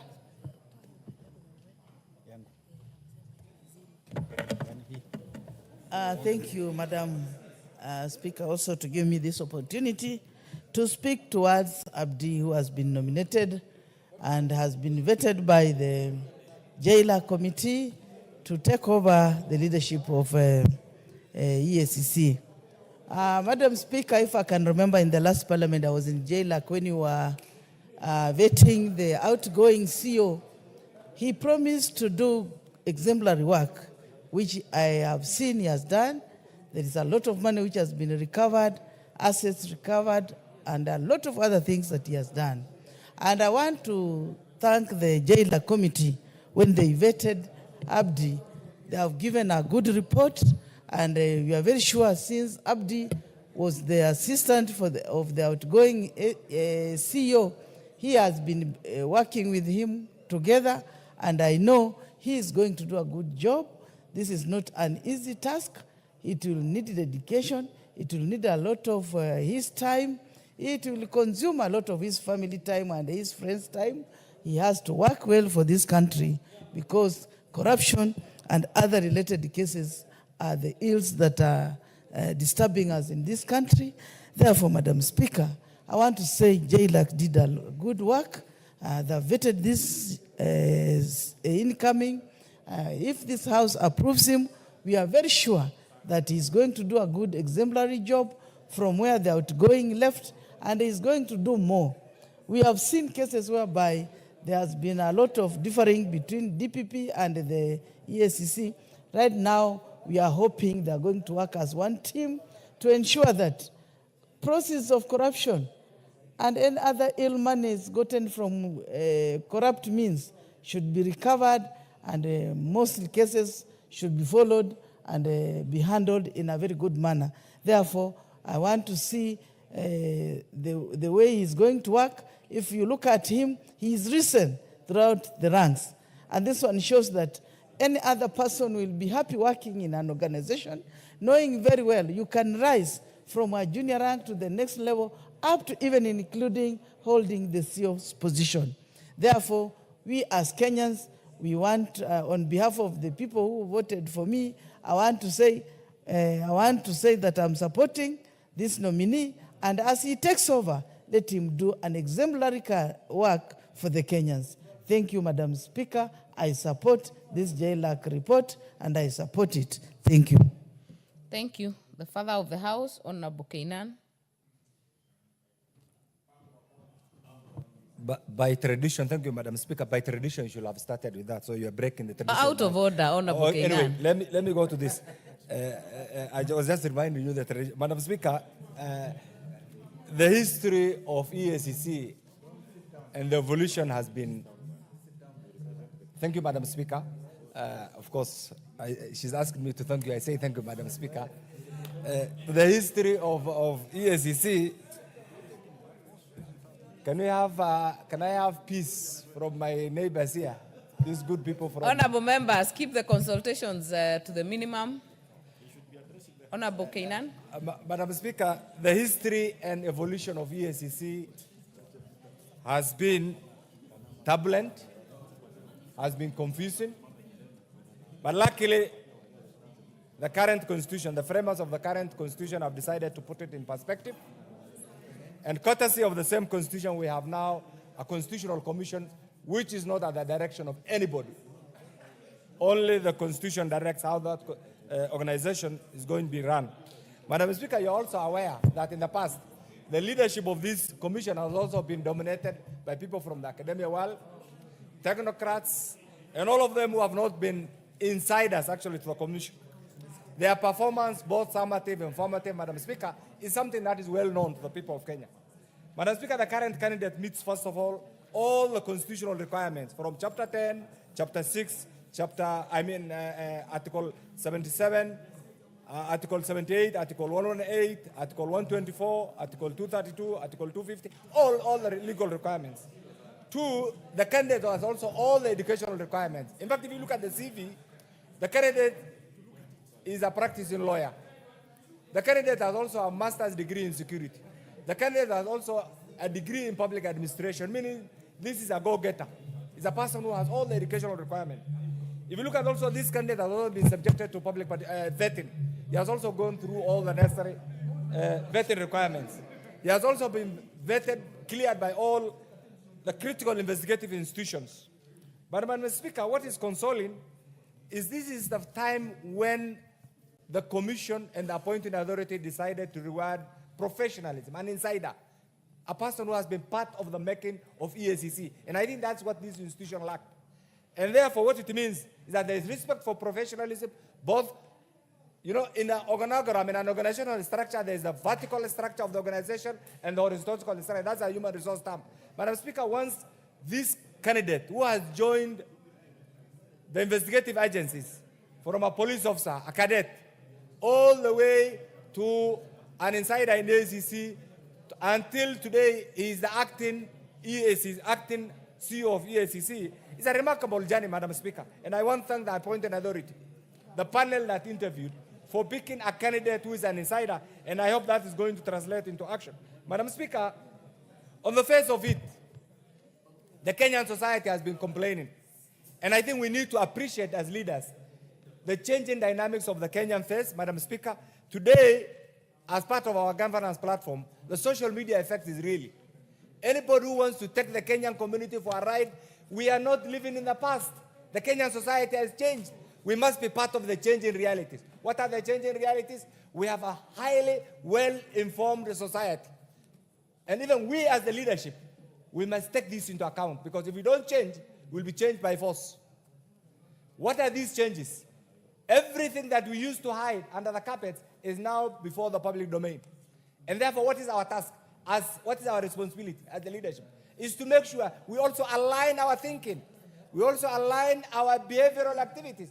We also align our mandate with the changing realities of the people of Kenya. And I hope and pray that all of you will approve Abdi, because he has the competence. He has been an insider. He meets the professional qualification. He has met every aspect of the legal requirement. What is remaining, Madam Speaker? Because this organization, having seen and having reflected on the socio-economic and political dynamics of the Kenyan society, we need a neutral organization that deals with corruption on its own platform, not at the instigation of politicians. And that is why I'm happy, not at the instigation of any other person, that's why I'm happy today that there are categories of leadership that I describe as test tube leaders. Test tube leaders is one who is manufactured in the boardroom. But this is a self-made technocrat. And therefore it means objectively, realistically, constitutionally, statutorily, when he sits on an issue, that issue will get the best consideration. What is the best consideration? Objectivity, professionalism, legal mind, and application of the law without fear, without favor, without any consideration, without any other bias. And that's why this House, I want to urge this House to wholeheartedly support this so that ABDI takes this organization to the next level. What is the next level? A level where every Kenyan is subject to the direction of a constitutional requirement. A level where every Kenyan will get a fair, objective treatment as dictated by the Constitution. With this, Madam Speaker, I support the approval and I support the report of the committee and thank the committee for doing a good job within a very short time. Thank you, Madam Speaker. Honorable Rahim. Thank you, Madam Speaker. Madam Speaker, I join my colleagues in asking for the approval of Honorable or Mr. Abdi Ahmed Mahmood. Madam Speaker, a lot of other colleagues have said Mohammed. It's Mahmood. You know, they confuse Mahmood with Mohammed. But that notwithstanding, Mr. Mahmood is qualified and should be in that office by right, being the deputy CEO, and now he is the CEO. But Madam Speaker, we need to give EACC more teeth, and I hope the Justice and Legal Affairs Committee can work out something that we can have an amendment to the laws that EACC can be even prosecuting. Because we have seen recently, Madam Speaker, where the DPP withdraws a case right at the end, where the EACC has taken a case, it's in court, and right at the end, DPP just withdraws when one witness is left to testify. And I think that is completely wrong. And many a time, the courts have refused to withdraw cases by DPP even when EACC is not comfortable. So, Madam Speaker, with this, Mr. Abdi, I hope he can pursue the way Mr. Twalib was, and he can get down to work so that we can get the corruption suspects behind bars, and the DPP should not just be doing withdrawing cases, should go to the legal conclusion so that we can get this country corruption-free. Thank you, Madam Speaker, and I join the others in asking for the approval. Minority Leader. Thank you, Madam Speaker. Madam Speaker, I stand to support this motion. And Madam Speaker, I want to thank also the Committee of Justice and Legal Affairs for a job well done, for a thorough job that they have done, because their report is very clear on what their mandate was, Madam Speaker, Honorable Speaker. They have done a good job because when I went through the report, Madam Speaker, they have looked at every aspect that is required to look into a nominee, Mr. Speaker. Madam Speaker, there is a Somali gathering here, Madam Speaker. I don't know what they are talking about in their mother tongue. Madam Speaker. Member for Wajir West, you look like the chair of the Kamukunji. Keep the consultations as low as possible. Yeah. So, Madam Speaker, the issue here we are looking at is the suitability of the nominee. Is he suitable for this job? Is he the right person? Does he have the right qualification? Does he have the requisite papers to do the work? Madam Speaker, all those boxes were ticked by the Committee of Justice and Legal Affairs Committee.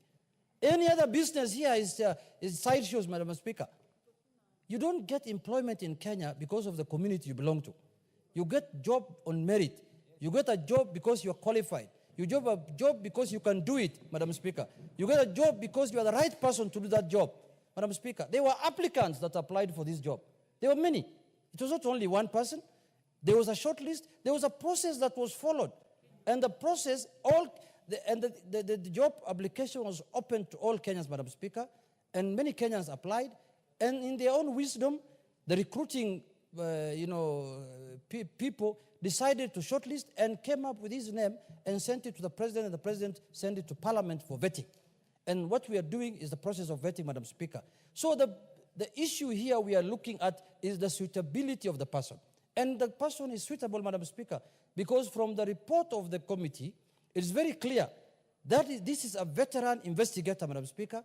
Is somebody who has spent all his life in doing this job of investigating people, in looking at corruption cases, criminal cases, and all kinds of things, Madam Speaker. Madam Speaker, let us not derail. Let us not, dismiss merit just because of, ethnic, profiling and ethnic, sensationalization, Madam Speaker. We know in this country there are offices that have been occupied before by communities, people from the same community who are basically next to each other. Some of them from the same villages, Madam Speaker. And nobody complained. People said if they are qualified, let them do the job. What we are interested in is the qualification of the person, not where he comes from majorly. Because, Madam Speaker, we can only have one CEO. If there were 8 CEOs, then we can say, give every region one person. But, Madam Speaker, this is just one office. It must be occupied by one person at certain time for a period of 6 years. And for those people who are opposed to him because he wants, or within the course of duty, he testified against you, that is the nature of the game. That is his work. There's nothing we can do.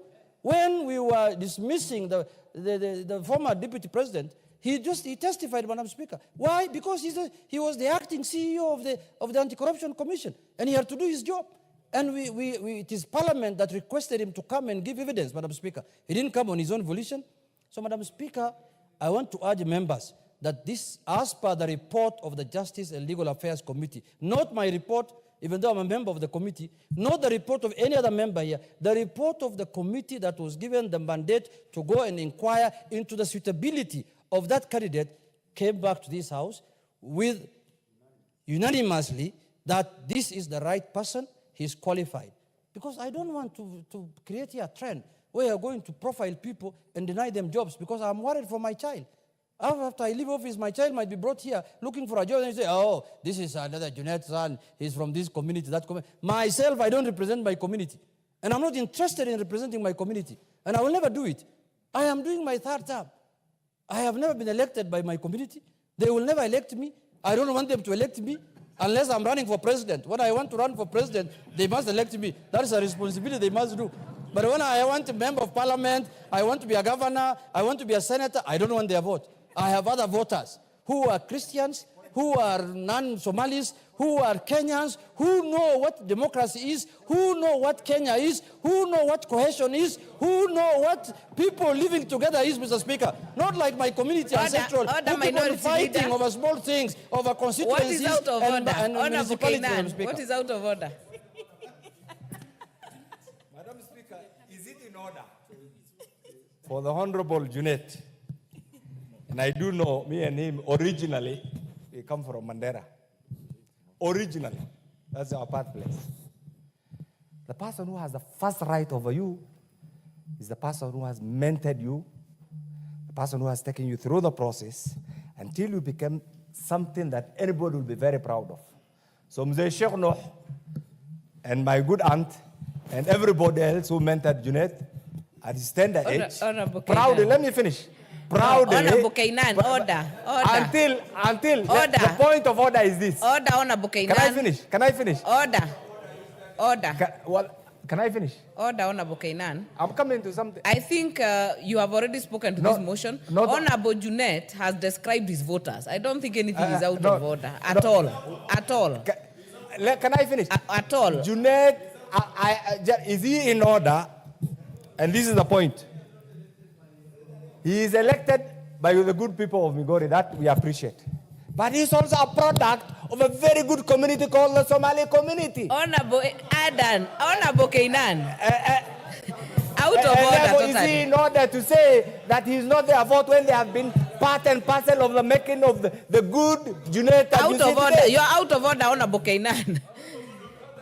You have already, I think Honorable Junet was very clear. He has not denied his heritage. Yeah. He has only described his voters, which is totally acceptable.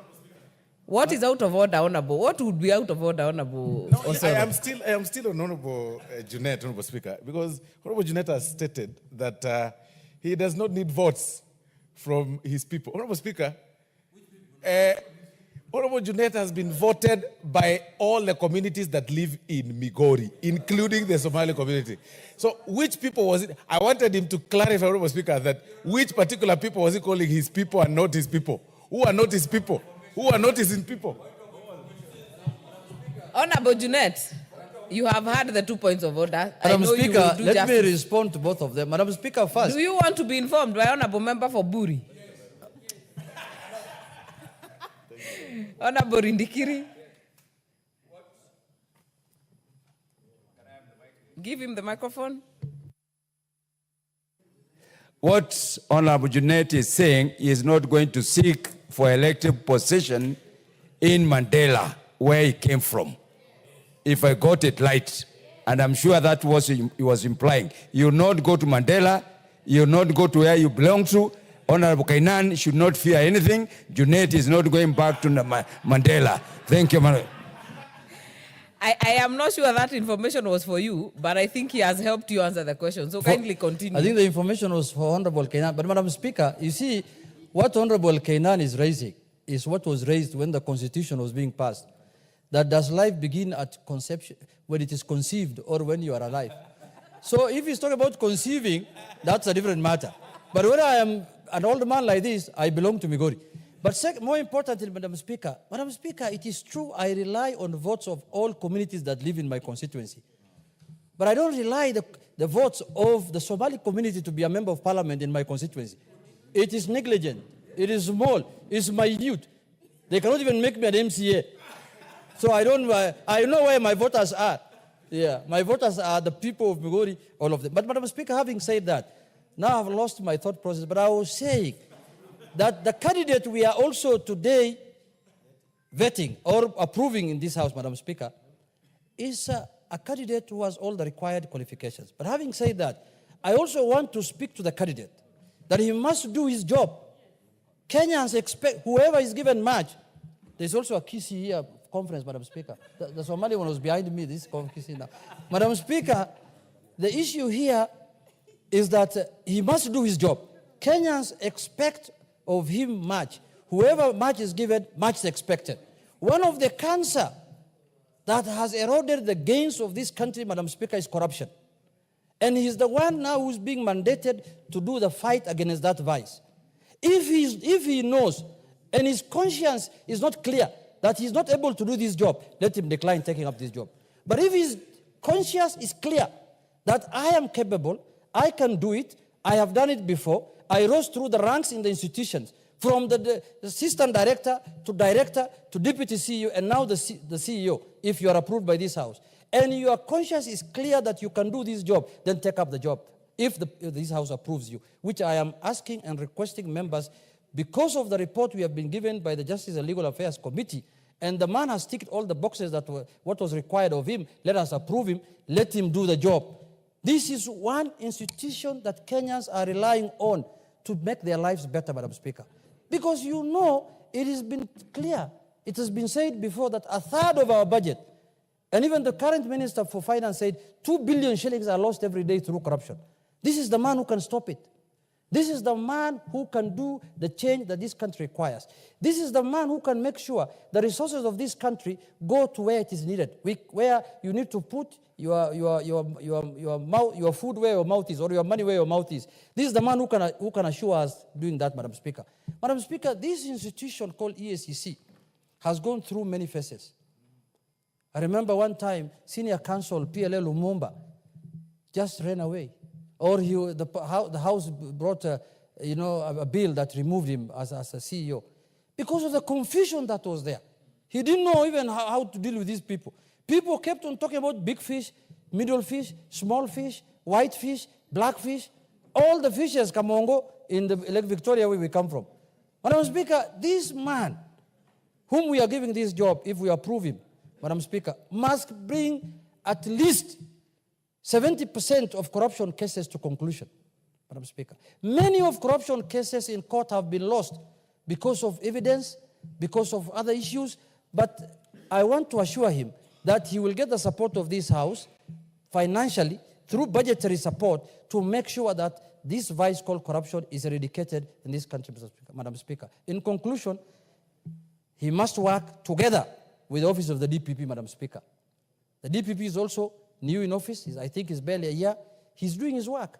We can't, a lot of corruption cases have been withdrawn recently after the new regime came into place. But Madam Speaker, some of them were said to have been removed for lack of evidence.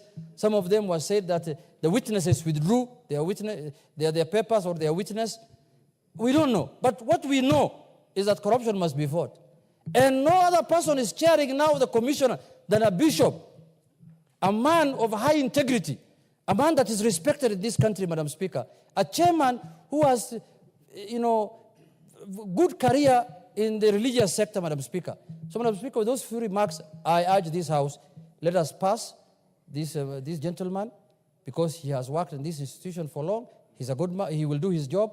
So, Madam Speaker, and we will hold him accountable in this House, Mr. Speaker, because EACC reports to this House as a commission, as Chapter 15 commission. They are held accountable by Parliament. So we will hold him accountable through JLAC, through the floor of this House, Madam Speaker. But for now, since he is the best among the people who have been brought forward, I urge the House to approve him, Madam Speaker. With those few remarks, I support.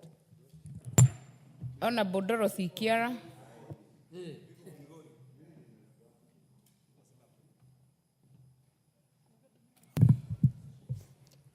Thank you, Honorable Madam Speaker. Madam Speaker, I too want to thank the chairperson, Departmental Committee on Justice and Legal Affairs, and the entire committee for job well done. Honorable Speaker, I wish to say this commission is the lifeline for us Kenyans. For us to be able, Honorable Speaker, to redeem the image of this country, corruption must be fought. For us to be able to assure the Kenyan community that things are working and make them have hope for a better future, corruption must be fought. Honorable Speaker, I know His Excellency the President of the Republic of Kenya, His Excellency Honorable William Samoei Ruto, has pronounced himself on corruption, and he is very clear in his mind that there is zero tolerance to corruption. Honorable Chair, I must say on the outset, this is a commission that requires a very bold, committed, self-fresh, self-motivated individual, a person who is a daredevil, because the terrain of fighting corruption in Kenya is so complicated. And Honorable Speaker, I want to say this particular nominee has been proven because he has been in the system, he has the institutional memory, he has grown in the ranks, and we want to trust, Honorable Speaker, that he will be able to redeem the image of this country. Honorable Speaker, it is important for him, just like the minority leader has alluded to, he must know that the task ahead of him is enormous.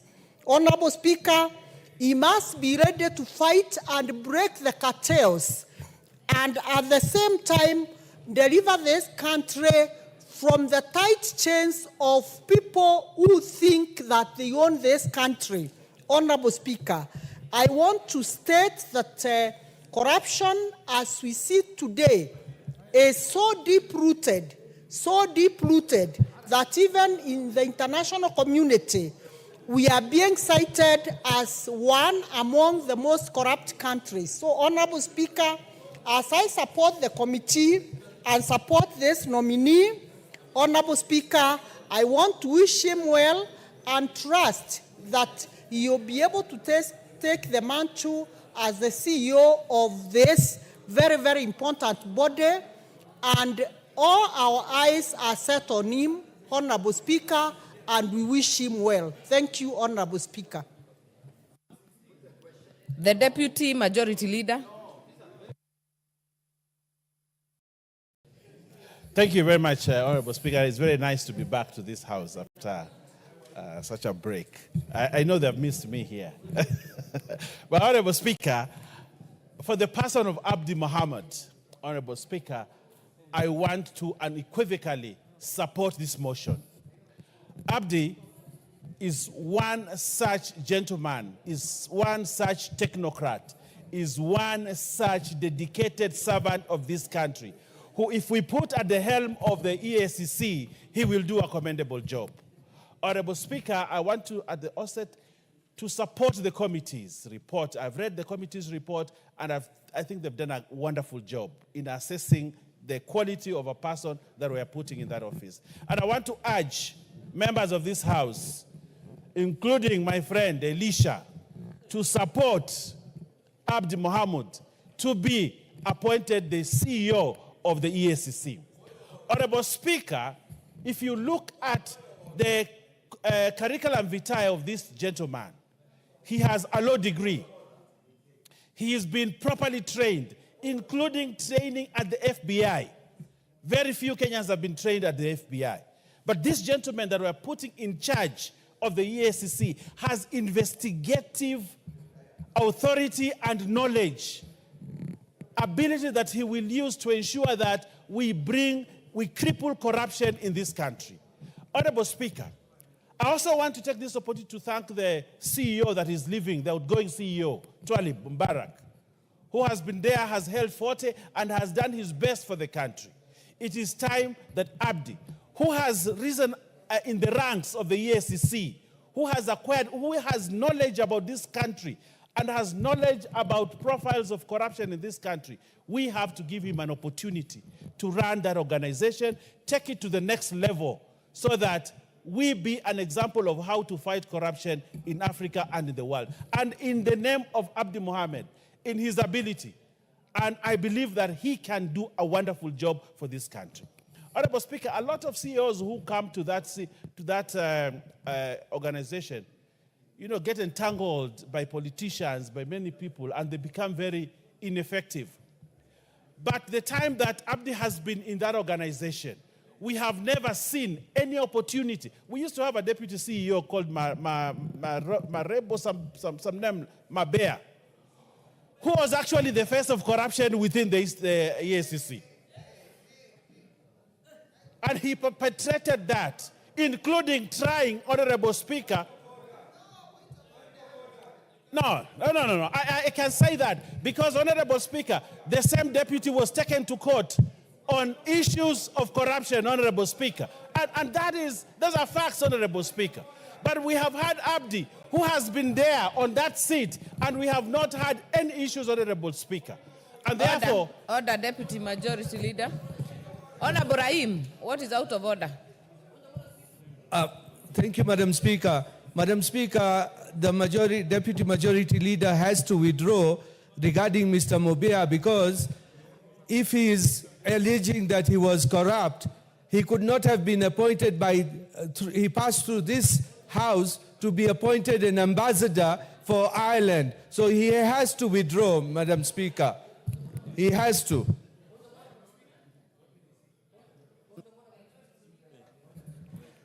Madam Speaker, the Deputy Majority Leader is my friend and a man I respect a lot.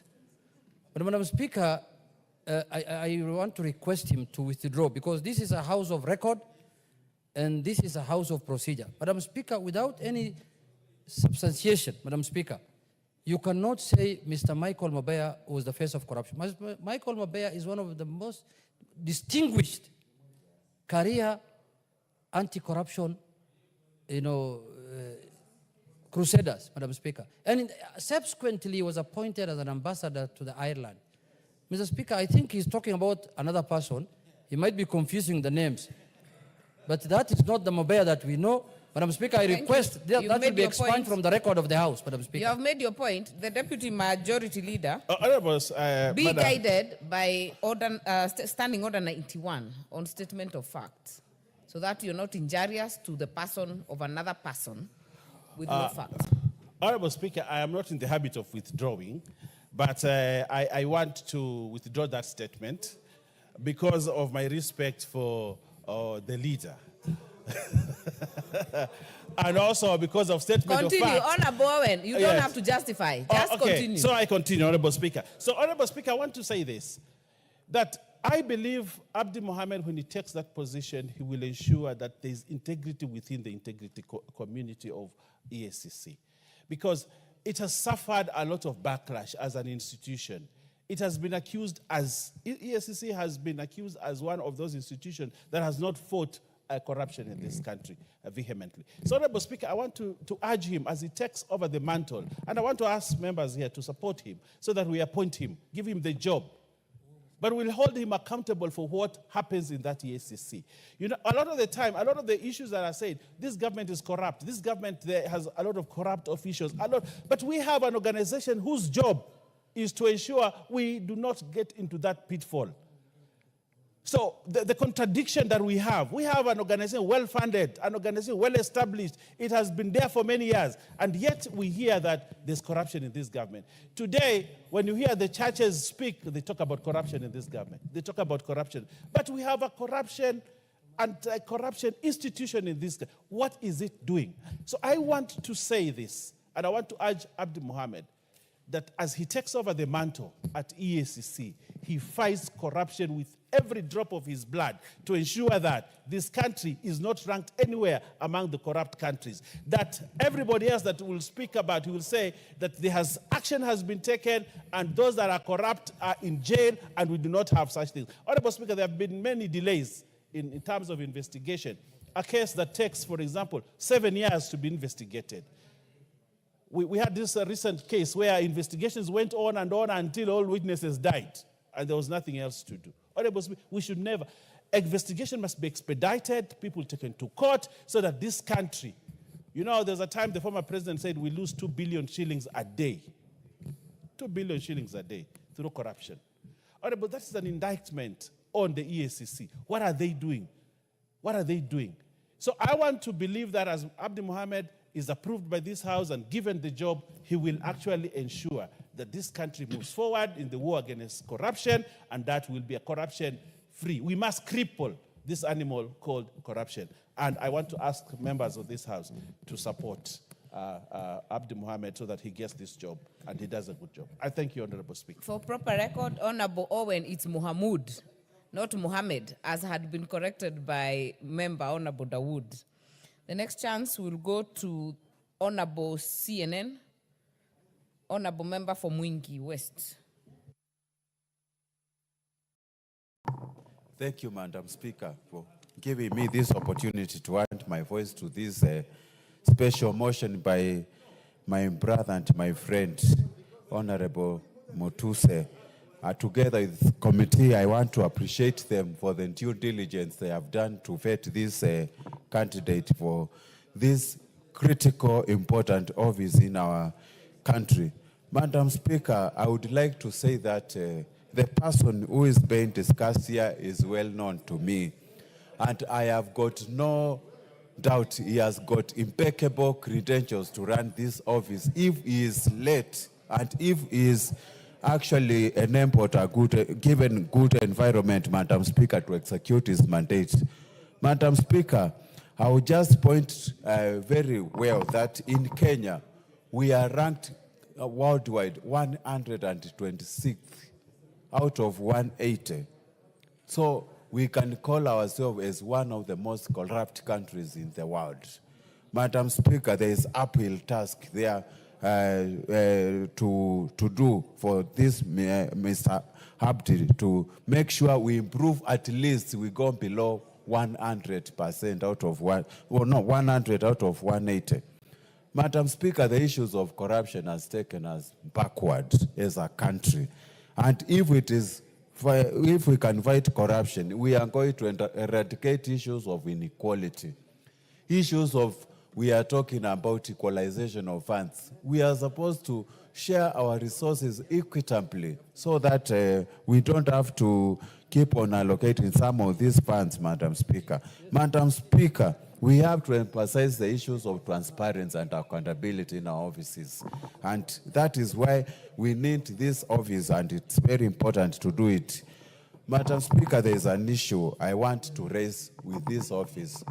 Once this gentleman takes office, we have to fight extortion, which has been going on, and blackmail in most of our offices when it comes to issues of procurement, Madam Speaker. And without hesitation, because he's qualified and we have had his academic credentials, we have had his work experience, and he has been in that office for long. I would like to just congratulate him and let him assume this office, knowing that he has to improve our corruption index level from 126. We need to be reading below 50 out of 180. Madam Speaker, with those few remarks, I fully support his appointment. Thank you.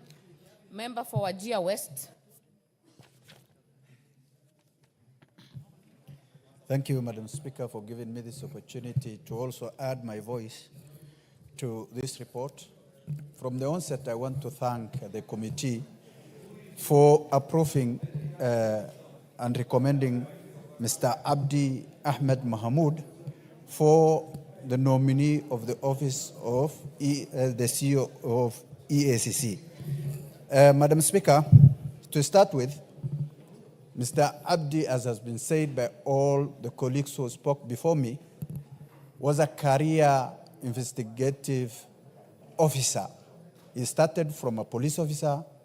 He went through the ranks to DCI, to again anti-corruption. I started with anti-corruption since the inception. He has been serving as the deputy CEO for the last 3-4 years. Mr. Abdi has clearly shown and expressed that he understands the process, the issues that pertains to corruption in this country. I have no doubt in my mind Mr. Abdi will perform exceptionally well compared to the rest who served this position if he is appointed or approved today. Madam Speaker, Mr. Abdi not only ticking all the boxes, but also he has the academic and professional qualifications, as has been approved, has been indicated in this report by the committee. Mr. Abdi is a lawyer, he has a degree in law, he has masters, and he has the experience that is required to undertake this task. Mr. Abdi knows exactly what we need, what Kenyans need today. He has been in this game. He has been in the deputy CEO. He has tried his best according to what he has done. There is no iota of any wrongdoing in his character or anything. As has been said, Mr. Abdi being a Somali does not disqualify him, or does not disqualify him being heading this specific docket. Mr. Abdi has came through all this not because of a Somali, because of a Kenyan. He has all the qualifications, he has all the credibility, he has all the integrity, and I am sure beyond reasonable doubt he will prove Kenyans that he's a Kenyan. He will, in fact, work hard to prove to Kenyans that anti-corruption for the first time can be changed from what it is to a better body that all Kenyans can rely on. As it has been said, that 2 billion Kenyan shillings is lost every day on corruption issues. It is unfortunate that we are in a country where 2 billion Kenyan shillings is wasted through corruption. And I want to urge my brother Mr. Abdi to pull up his socks, to know exactly what today he wants, to know exactly what Kenyans need him to do. Today, if he is approved, he should do things differently than has been done before. He should take the task as a gentleman, as a Kenyan, as a patriot, as a person with experience that was required to prove to Kenyans that Anti-Corruption Commission can do its work without political interference, without anybody's interference, and they can return the lost hope of Kenyans to this particular agency. I want to also advise our brother, Honorable Abdi. Others have come in. They have been approved in this house to head this same institution, and some of them failed terribly. And they left this docket while they were not happy. Therefore, I want to advise my brother also to kindly pull up your socks, and you understand the circumstances, the issues, the problems that are facing Kenyans in terms of corruption issues. Kindly pull up your socks and make us proud, because Kenyans today are watching you. They have bestowed their trust on you. They are hoping that you are the right person to lead this institution to a better place than it is today. With those few remarks, I want to thank the committee for the good report and approving Mr. Abdi for this position. Thank you. The next chance will go to the member for Katanga, Wakili Moreu.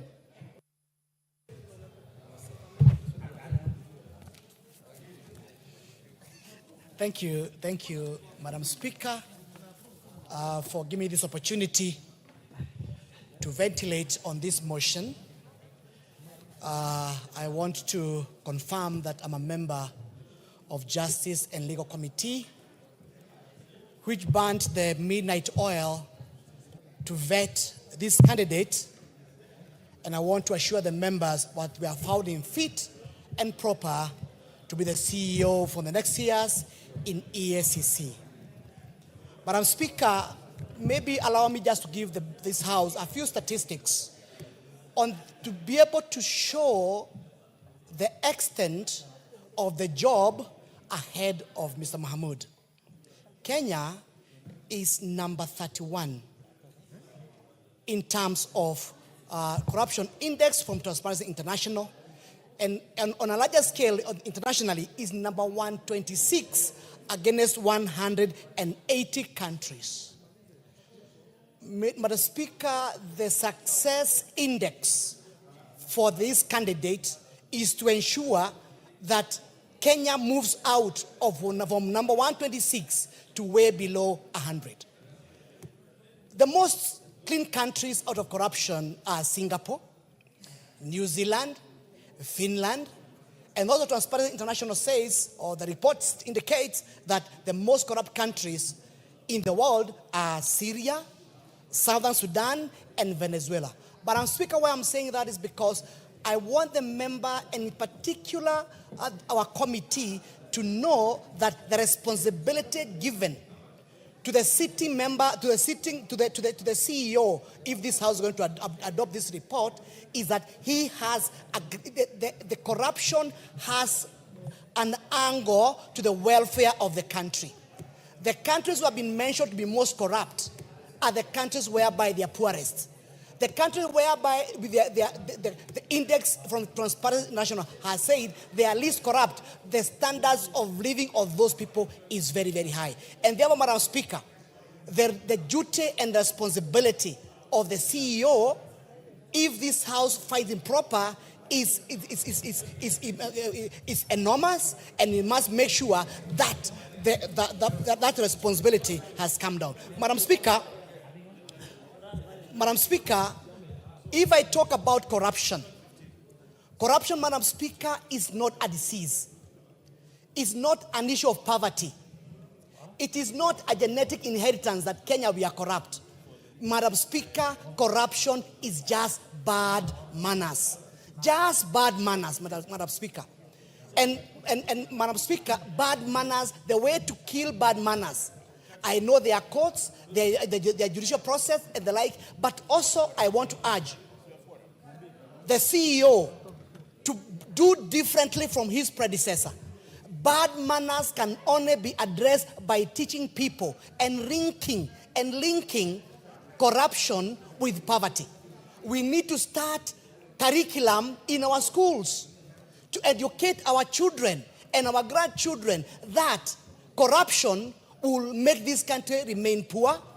We will miss the opportunities in education. They will miss opportunities at the workplace. They will miss opportunities at the medical level. They will miss opportunities to fully be able to actualize their living. And therefore, Madam Speaker, why I'm saying that is because, again, we know that the proposed candidate has been the deputy CEO in EACC, and therefore the failings in that institution, Madam Speaker, the failings in that institution can also be associated with him. And therefore, I just want to challenge him. There's work ahead of him, but as a member of this committee, I urge the members support this motion. He's the best candidate we had, and I'm sure he's going to be able to change EACC and make Kenya a great country once again. Thank you, Madam Speaker. Member for Funyula. Thank you, Honorable Speaker. Let me also take this opportunity to lend my voice on the motion before us, the appointment of Mr. Abdi Ahmed Mohamud, MBS, as Secretary and Chief Executive Officer of the Ethics and Anti-Corruption Commission, obviously of Kenya. Honorable Speaker, this commission is established pursuant to Article 79 of the Constitution of Kenya, and that's Chapter 6 of Leadership and Integrity. Honorable Speaker, the history of the fight against corruption in this country is a checkered history. It started during Moi days. It has gone all along. Regretfully and unfortunately, Honorable Speaker, is that the results have remained unsatisfactory in the eyes of Kenyans, has remained unsatisfactory in the national community, and probably is one of the reasons why our direct foreign investment have remained low because of various issues. Honorable Speaker, corruption is a cancer the country must fight. And when you look at various studies, Honorable Speaker, it indicates that corruption comes in different forms. Comes in the forms of bribery, comes in the forms of embezzlement, comes in the forms of graft, comes in the forms of blackmail, and most importantly, Honorable Speaker, comes in the form of influence peddling and abuse of discretion. We just hope and pray that the new man in charge will have the guts, will have the courage, will have all that it takes to slay this dragon of corruption, Honorable Speaker. Honorable Speaker, many Kenyans have lost hope, have lost confidence in the government of whichever level because of corruption. Many cases, Honorable Speaker, invariably, when you go to a public office, before getting service, you will be expected to part with something to oil the process.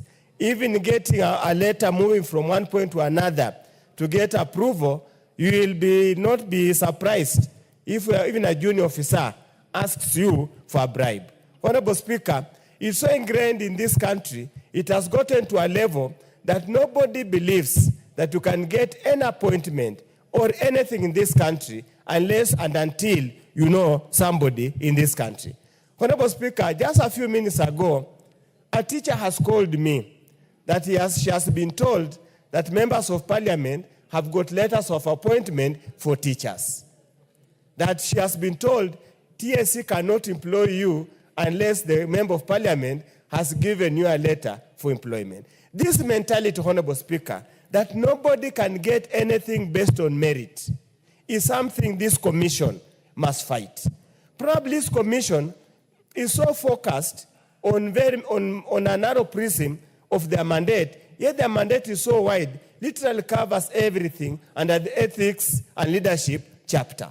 We just want to wish him well and ask him, go open your mind, Honorable Speaker. We lose a lot of money in this country. Honorable Speaker, if you walk to any hospital in this country, owned by the local government, the county government, or the national government, most likely you'll find no drugs. You'll find nothing. Yet we pump money every day into these sectors. Honorable Speaker, it is time to go and work. It's time for Mr. Mohammed to go and work. Forget the ethnic, forget the political networks, just simply go and work and net the grafters, those who believe, who are involved in corruption. There is a lot of wastage in our county governments. There's a lot of wastage even in the national government. There's a lot of wastage in state corporations. Train your eyes there, save this country, we'll develop. If we can save the amount that is supposedly lost every single year through corruption, through budgeted corruption, review everything so that we save this country. With those few remarks, Honorable Speaker, I support. The Deputy Majority Whip, Member for Marsabit. Thank you, Honorable Speaker, for giving me this opportunity to add my voice to this very important motion. And I join the other honorable members in approving and supporting this motion of approving the CEO, Mr. Abdi Mohammed. Honorable Speaker, I have gone through the report and the committee has done a good job. They have given his recommendation. They have taken every step that needs to be taken, and that is why I also want to congratulate the committee for the job well done. Honorable Speaker, as we recommend him for the position, we must speak on corruption just as many others have done. Corruption in this country has destroyed our economy, has destroyed the future of many young people, has destroyed the progress in our country in many ways. Simply because everywhere you go, from the entrance to the top office, people need to be bribed. A cancer that has no treatment. But we believe that Mr. Abdi will now change a lot of things because he's qualified, he is experienced, and he's also committed and passionate on transforming ethics and anti-corruption. Honorable Speaker, the unfortunate bit is for the last many years, we have pretended to be fighting corruption, but we have not achieved. And the question is why? What is hindering us? And the answer is we have not gotten a committed person to that office, in that office, who can fight corruption to the end. And as we encourage him to fight corruption, he needs a lot of our support, security, because most of these corrupt people can even decide to do away with you and finish you. And if the government can give him enough security, enough resources, because many files are there, but unfortunately they have not been prosecuted. So we need enough funding for this office, for this person and these people, so that they can do at least what we expect them to do. Honorable Speaker, it is unfortunate because today in Kenya, if you want your child to go to one of the best schools in the country, you must corrupt the system. If you want your child to pass previously, you must corrupt the system. If you want to buy anything from outside and bring to the country, you must corrupt the system. It is a system that has destroyed our country, and today, many religious leaders speak about corruption. But my question is, did corruption begin today? It began so many years ago. Since 1963, corruption has been there. And many people today accuse Kenya Kwanza government for corruption. And yet, this government has been in the office for only 2 years. Our president has been at forefront, fighting corruption and declaring his stand on corruption. But many people blame the government, saying that Kenya Kwanza government is a corrupt government. And yet, the many governments that have been there have always gone through this, and we cannot see much criticism as we are receiving. I know it is good to criticize the government, it is good to rebuke, and it is good for the government to listen to the ground and change. But it is as if corruption has just started. Unfortunately, corruption has been there. And if we are condemning this government, where have we been the other many years that has passed?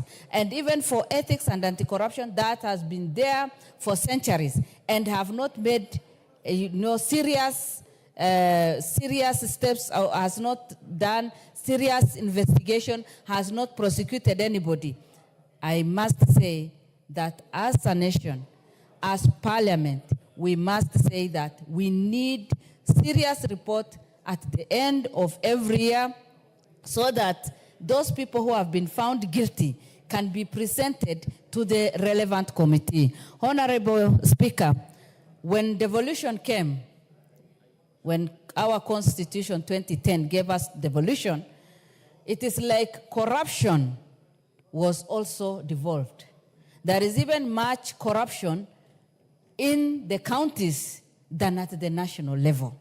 And the question, everybody is saying, okay, it is a corrupt, for you to win a tender, you must pay 10%, 15%. Where are we headed to? The young generation are looking for the money to buy the tenders, to corrupt the leaders so that they can do shoddy work. A lot of money has been going to the counties, but it cannot be accounted for, simply because corruption has been devolved. And my prayer to Abdi as he takes off this office, because he knows what is happening in all the counties.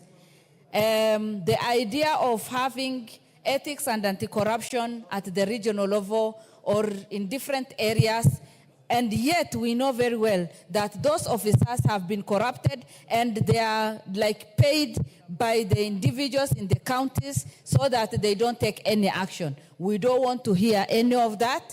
Let him be firm, let him take the necessary actions, let him also apply serious measures so that the corrupt leaders and the governors and the system at the county levels can also be controlled. If we don't do that, the idea of saying let us fight corruption, we all sing the chorus that we need to fight corruption and we need to fight corruption, but no one is taking a serious action. And that is why today, Abdi, expectation is high on you.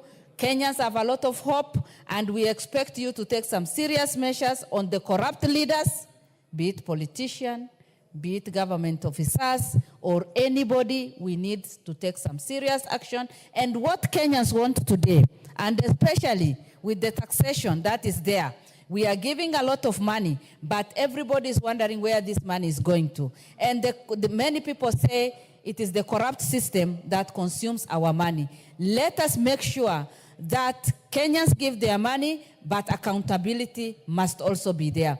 Kenyans are ready to sacrifice, but we must also sacrifice and make sure that corrupt leaders will be brought to books. Honorable Speaker, we cannot keep talking about this, but Abdi, as we are putting a lot of hope in him, must join us in transforming this country and making sure that Kenya is free of corruption.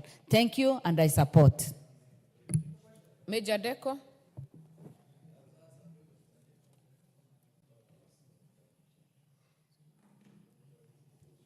Thank you, Madam Speaker, for giving me this opportunity to add my voice to the motion that is on the floor of the House. Madam Speaker, many of those who are before me talked about Abdi, and I also want to say I also know Abdi as an individual, and who has served in many years in the investigative department of this country, having been a police officer, young police officer, risen through the ranks to head anti-corruption police unit before EACC came into being, and also one of the officers who established anti-corruption commission in this country. I am not surprised in the nomination of Abdi, having known him for many years. And I'm not surprised also the fact that he was was selected and nominated by Anti-Corruption Commission. That office is not a political appointment office. If it was have been a political appointment office, maybe the result will have been different from what we are discussing today. By virtue of him as a career civil servant in this country, and who has sacrificed his time and energy in being in the forefront against the fight and corruption, an EACC commission itself mandated to fight corruption, I did not expect any result from what they have given us as a nominee for the Anti-Corruption Commission. Madam Speaker, Abdi cannot be the sole person who is expected to fight corruption in this country.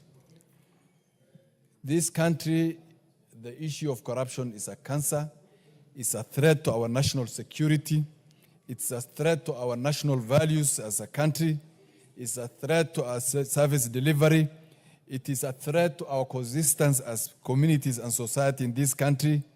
Corruption destroys the future of our next generation, and as a country we must think twice on how to fight this issue. It is not the responsibility, it cannot be the responsibility of Abdi, it cannot be the responsibility of the president of this country, it cannot be the responsibility of individuals in this country. We must ask ourselves who are those who are involved in these things. It looks like it is every sector of this society that is involved in the corruption. This is a network, it's a cartel, and that cannot be left to an individual like Abdi and his commission and his staff. They must address the issue of involvement of many professional bodies for it to happen. What is the role of lawyers in this country as a professional group in the fight against corruption, or involvement in the corruption itself, the involvement of engineers, the involvement of finance and accounts people, the involvement of HR personnel, the involvement of teaching fraternities, the security agencies who are involved, and even the investigation agencies involved in this, and the DPP itself. So we must bring all these sectors and groups and professionals into play to understand how we will stop this issue. It cannot be left to Abdi as an individual, as a commission. Madam Speaker, us as a parliament, we must also come in the forefront against the fight against corruption. We must fund that institution so that they perform their mandate.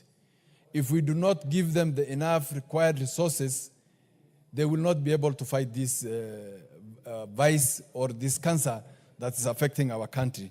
With those few remarks, I stand to support the nomination of Abdi, and I have no doubt in my mind Abdi will perform his role. He will perform his role, but we must all play as a country. And I also want to advise Abdi as the CEO.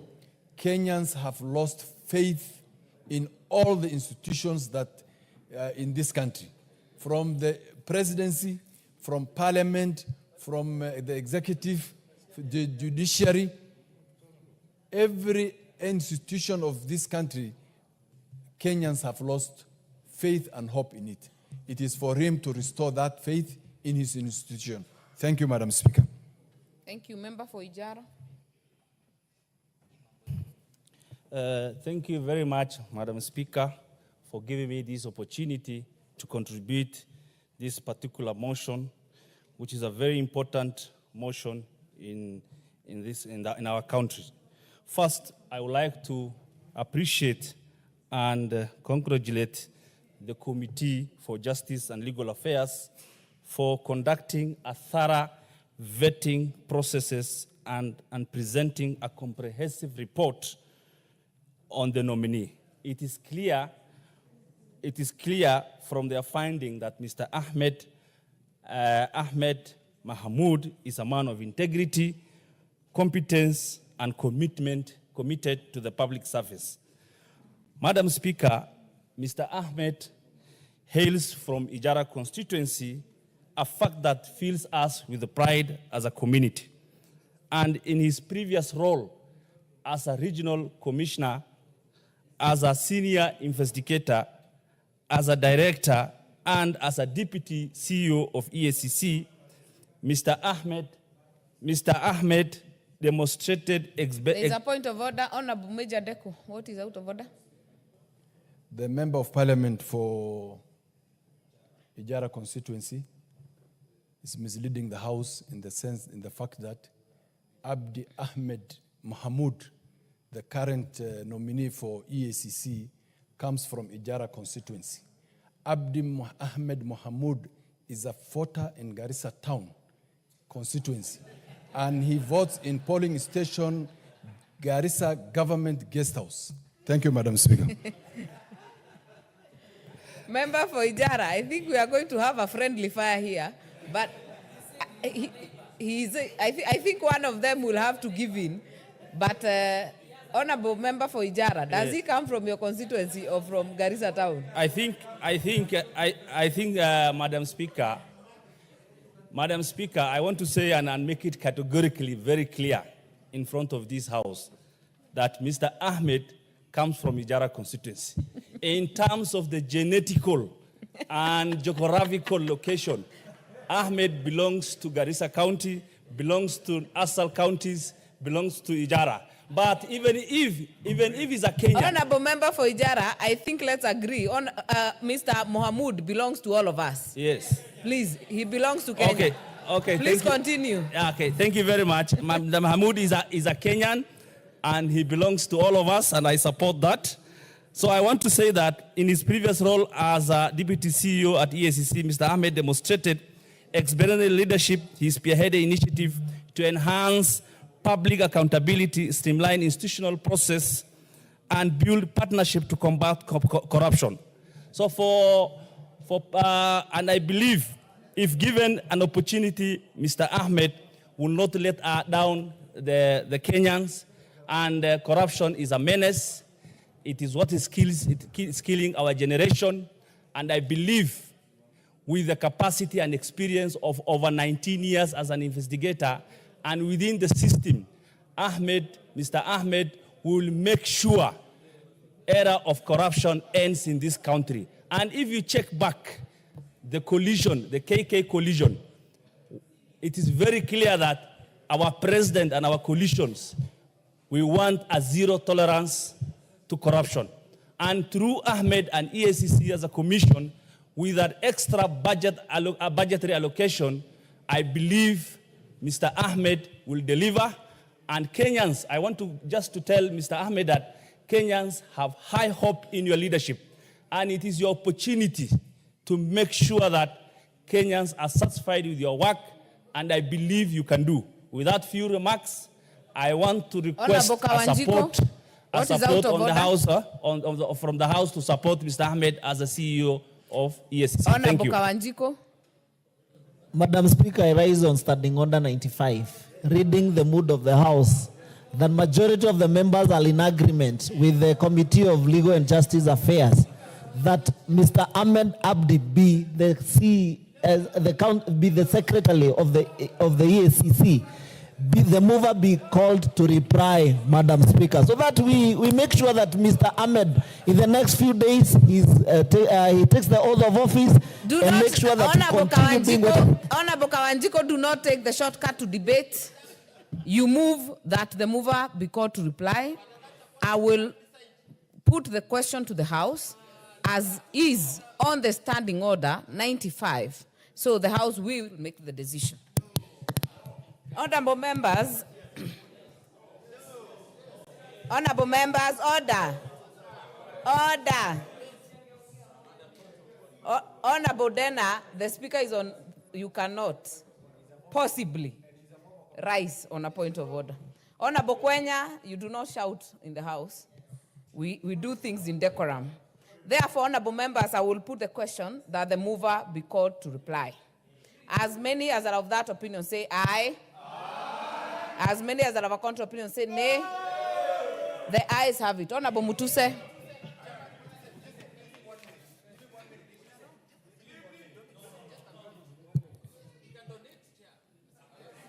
No. Honorable Mutuse, you have the floor. Thank you, Madam Speaker.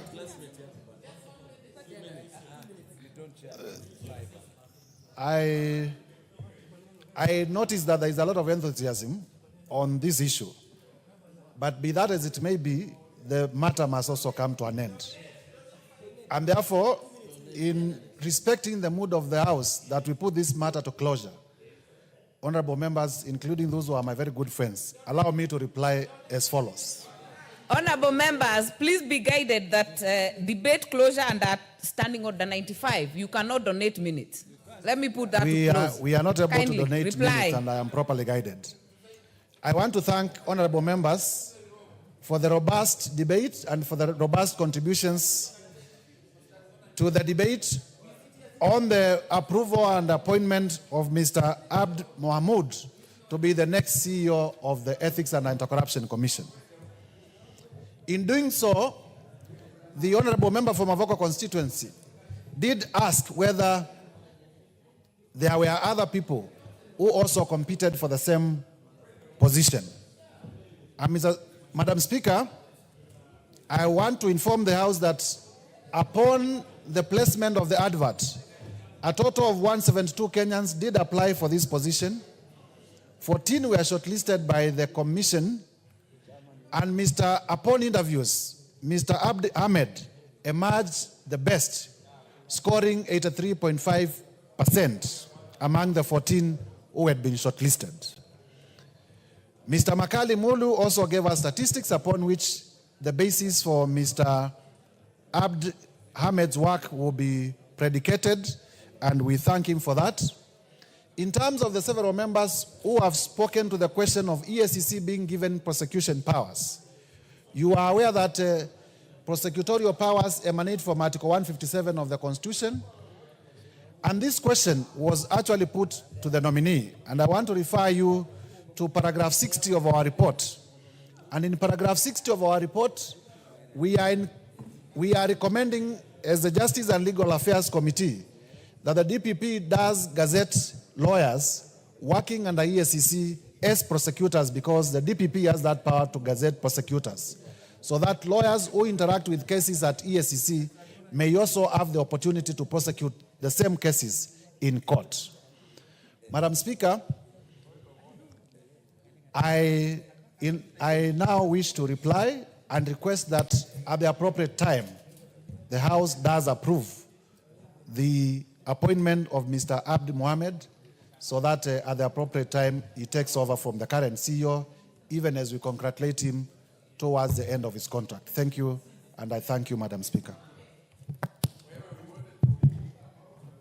Therefore, I put the questions, honorable members. Allow me to put the question that, taking into consideration the findings of the Departmental Committee on Justice and Legal Affairs in its report on the vetting of a nominee for appointment as the Secretary/Chief Executive Officer of the Ethics and Anti-Corruption Commission, laid on the table of the House on Tuesday, 3rd December 2024, and pursuant to Article 250(12) of the Constitution and Section 16(1) of the Ethics and Anti-Corruption Commission Act, Cap 7H, as read together with Section 3(8) of the Public Appointments Parliamentary Approval Act, Cap 7F, this House approves Mr. Abdi Ahmed Mohamud, MBS, for appointment as the Secretary/Chief Executive Officer of the Ethics and Anti-Corruption Commission.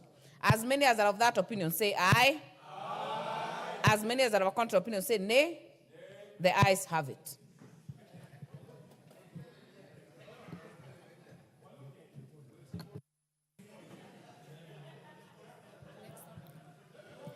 Order number 14, Committee of the Whole House.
Order, members, we are in the Committee of the Whole House, and we are going to consider the Senate amendments to the Statutory Amendment Bill, National Assembly Bill number 2 of 2023.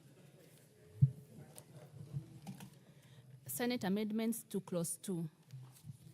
I propose the question that the Senate amendment to Clause 2 be now approved.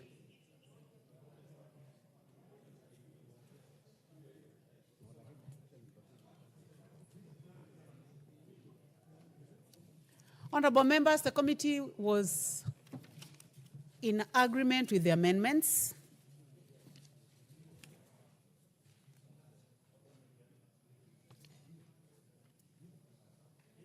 So I now put the question that the Senate amendment to Clause 2 be now approved. Will as many as of that opinion say aye? Will as many as of a contrary opinion say nay? The ayes have it. Senate amendments to Clause 3. I propose the question that the Senate amendment to Clause 3 be now approved. I now put the question that the Senate amendment to Clause 3 be now approved. Will as many as of that opinion say aye? Will as many as of a contrary opinion say nay? The ayes have it. Senate amendments to Clause 4. I propose the question that the Senate amendment to Clause 4 be now approved. I now put the question that the Senate amendment to Clause 4 be now approved. Will as many as of that opinion say aye? Will as many as of a contrary opinion say nay? The ayes have it. Senate amendments to Clause 5. I propose the question that the Senate amendment to Clause 5 be now approved. I now put the question that the Senate amendment to Clause 5 be now approved. Will as many as of that opinion say aye? Will as many as of a contrary opinion say nay? The ayes have it. Senate amendment to Clause 6.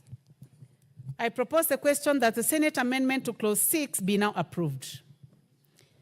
I now put the question that the Senate amendment to Clause 6 be now approved. Will as many as of that opinion say aye?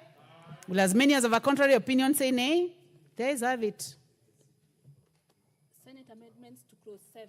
I propose the question that the Senate amendment to Clause 7 be now approved.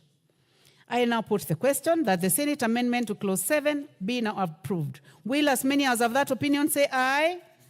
Will as many as of a contrary opinion say nay? The ayes have it.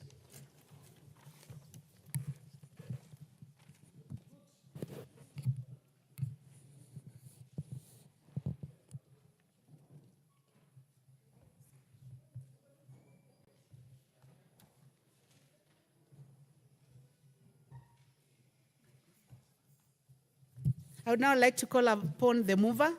Please proceed.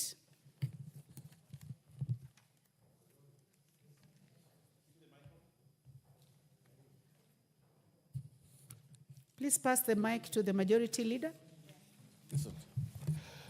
Honorable Chairperson, I beg to move that the committee do report to the House its consideration of the Senate amendments to the Statutory Amendment Instrument Amendment Bill, National Assembly Bill number 2 of 2023, and its approval thereof with amendments. I thank you, Honorable Speaker. Thank you, Majority Leader. I now put the question, which is that the committee do report to the House its consideration of the Senate amendments to the Statutory Amendment Bill, National Assembly Bill number 2 of 2023, and its approval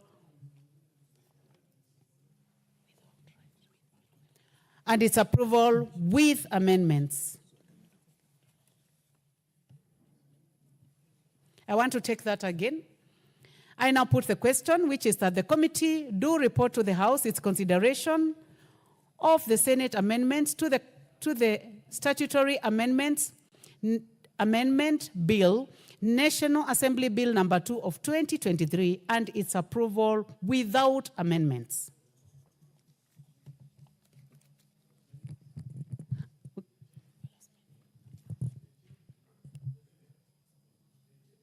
Honorable members, as you may be aware, we have several bills, so we are going to move to the next bill.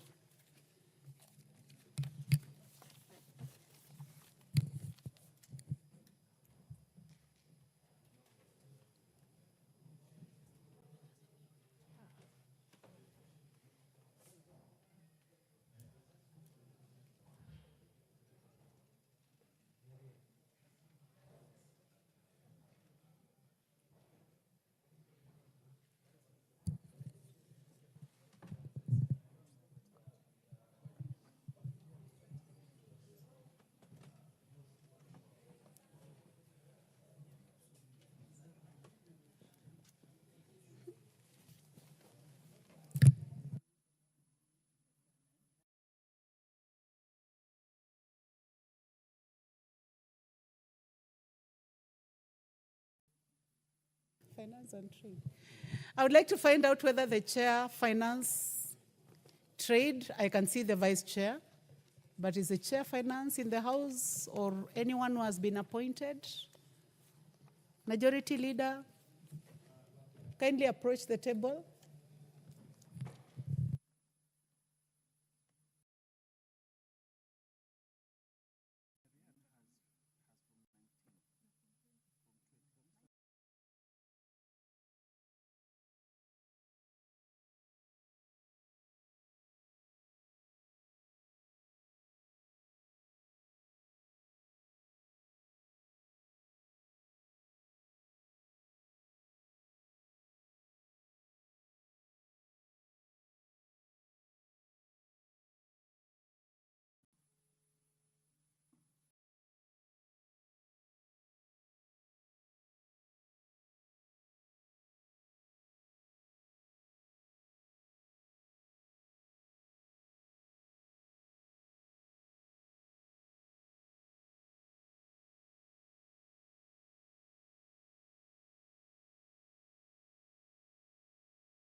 Honorable members, the Chair Finance is finalizing on some amendments, and you'll find that from clause 1 to 20 concerns the Finance Committee.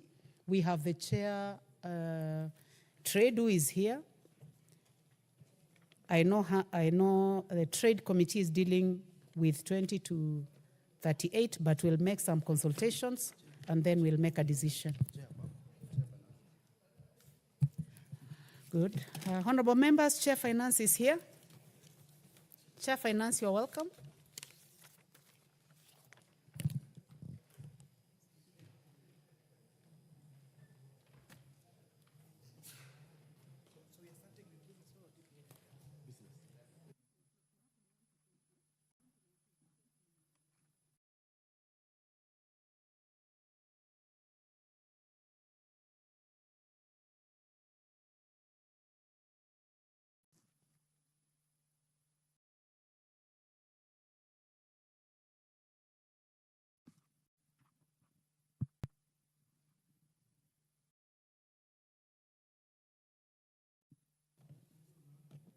Honorable members, we are now in the Committee of the Whole House, continuing, and we are dealing with the Business Laws Amendment Bill, National Assembly Bill number 49 of 2024.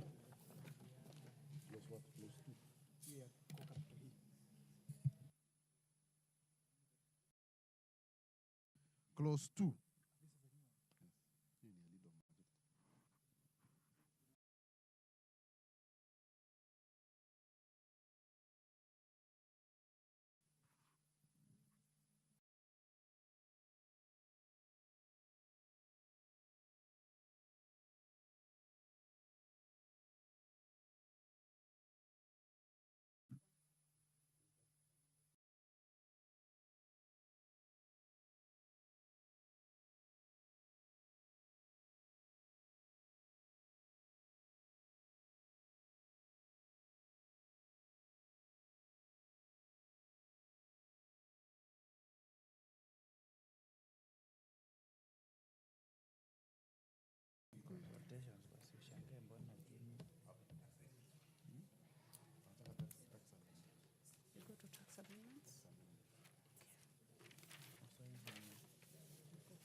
Honorable members, be patient. We are making some consultations and we'll start soonest possible.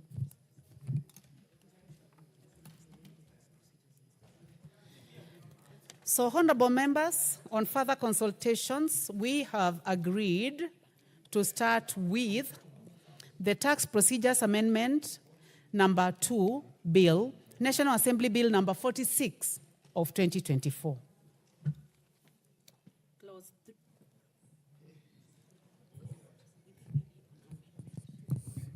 Clause 3. I propose the question that Clause 3 be part of the bill. Chair Finance.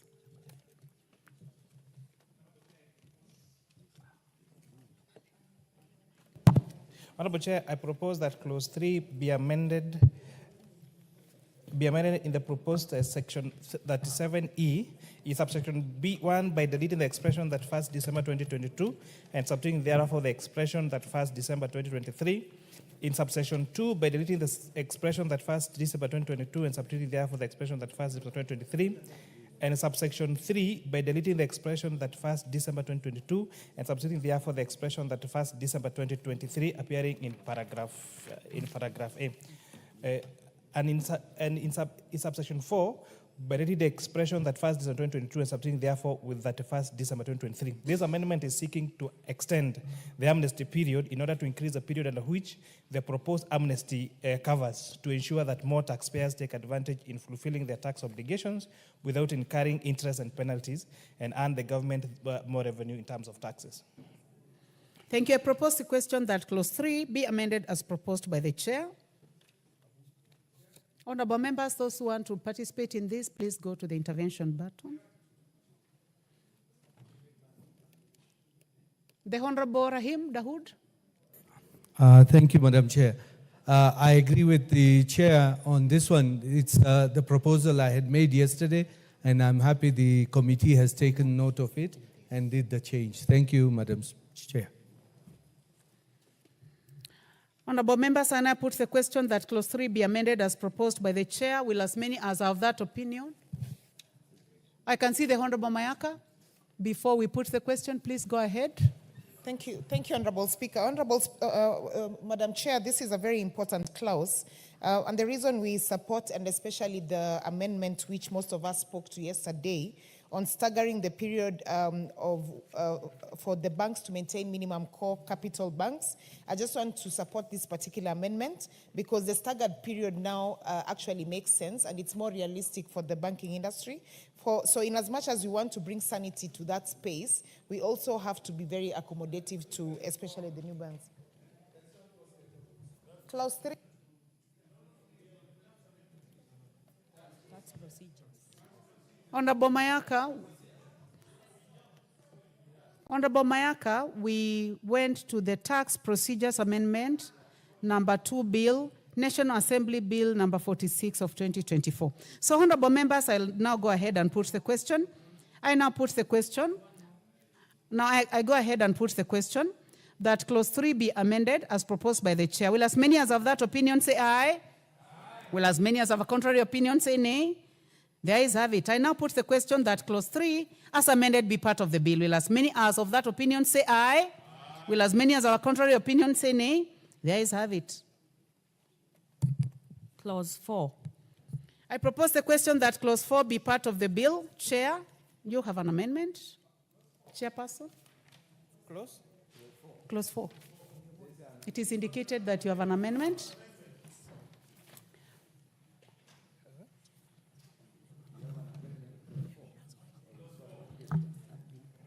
Actually, Chair, you have one amendment and we have two others. So please confirm whether your committee has an amendment.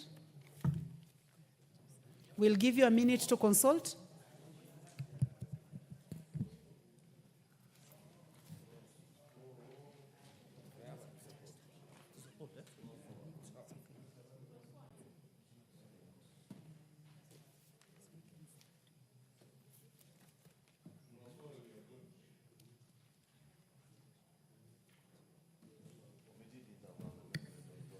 Honorable members, we'll give 2 minutes to the Chair. Chair, you are ready. Okay, you may proceed. Honorable Chair, I beg to move that clause 4 is amended by inserting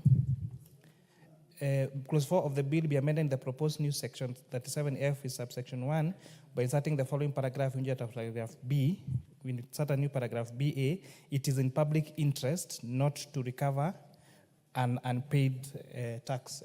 This is making it mandatory that KRA must ascertain that it is actually in public interest that to recover that unpaid tax, Honorable Chair.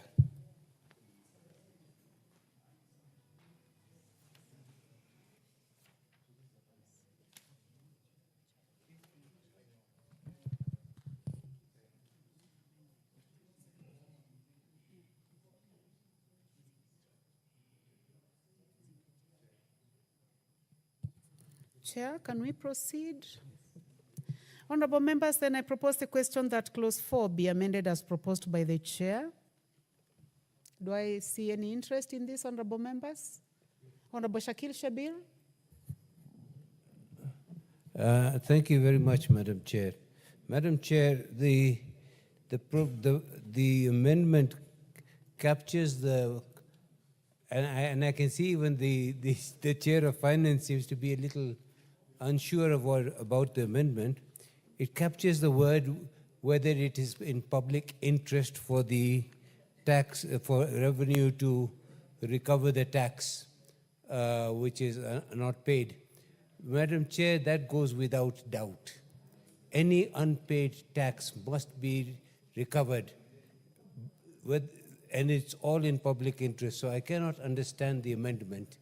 However, if that is the gist of, if that is the spirit of the amendment, that the revenue, the taxman does not decide not to recover any tax because he feels that it is not in the public interest, and this particular amendment intends to solve that particular problem, then I am fully in agreement. Otherwise, I'm a little confused because it's saying what is already in spirit, already meant to be the case. It is in public interest to recover all unpaid tax. Thank you. Thank you. Honorable members, the other two on intervention are not in the House.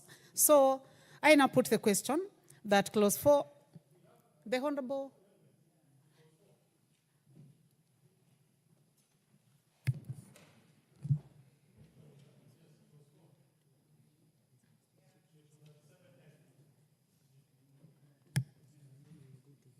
Actually, I will put the question for this particular amendment and then we can, yes.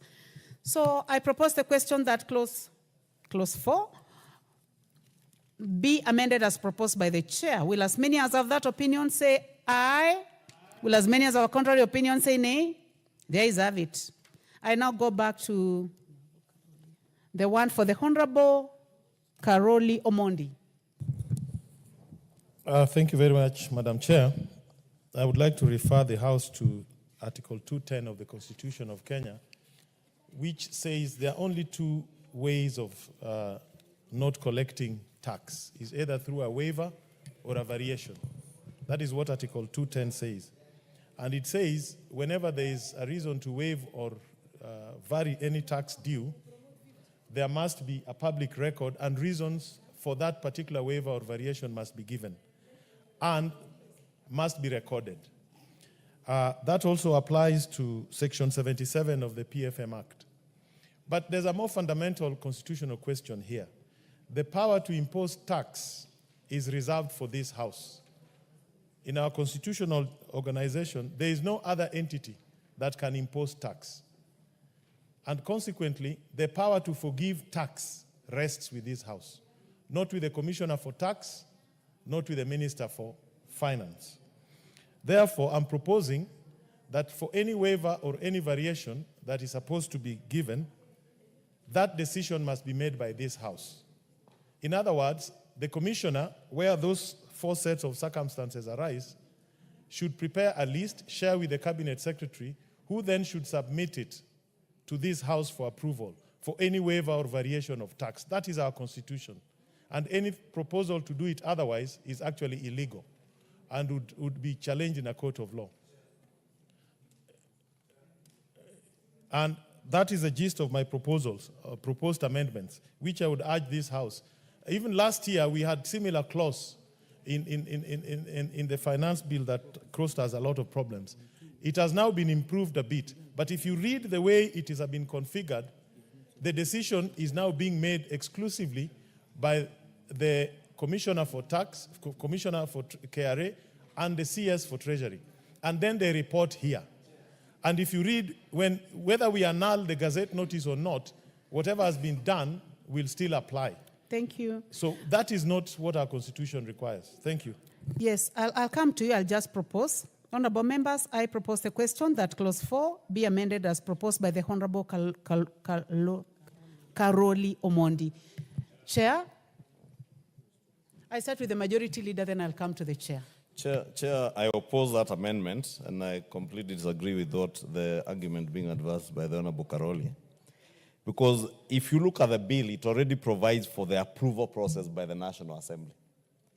And either approval or annulment. Honorable Speaker, there are things I would not want to mention, but there are situations, Honorable Speaker, when you will not require to come to the National Assembly first, because whatever tax you abandon, that gazette will come to the National Assembly for approval. And the National Assembly should never seek to micromanage either KRA or the minister or any ministry. And therefore, we approve. If we do not agree, we annul. And the annulment is a reversal of that process.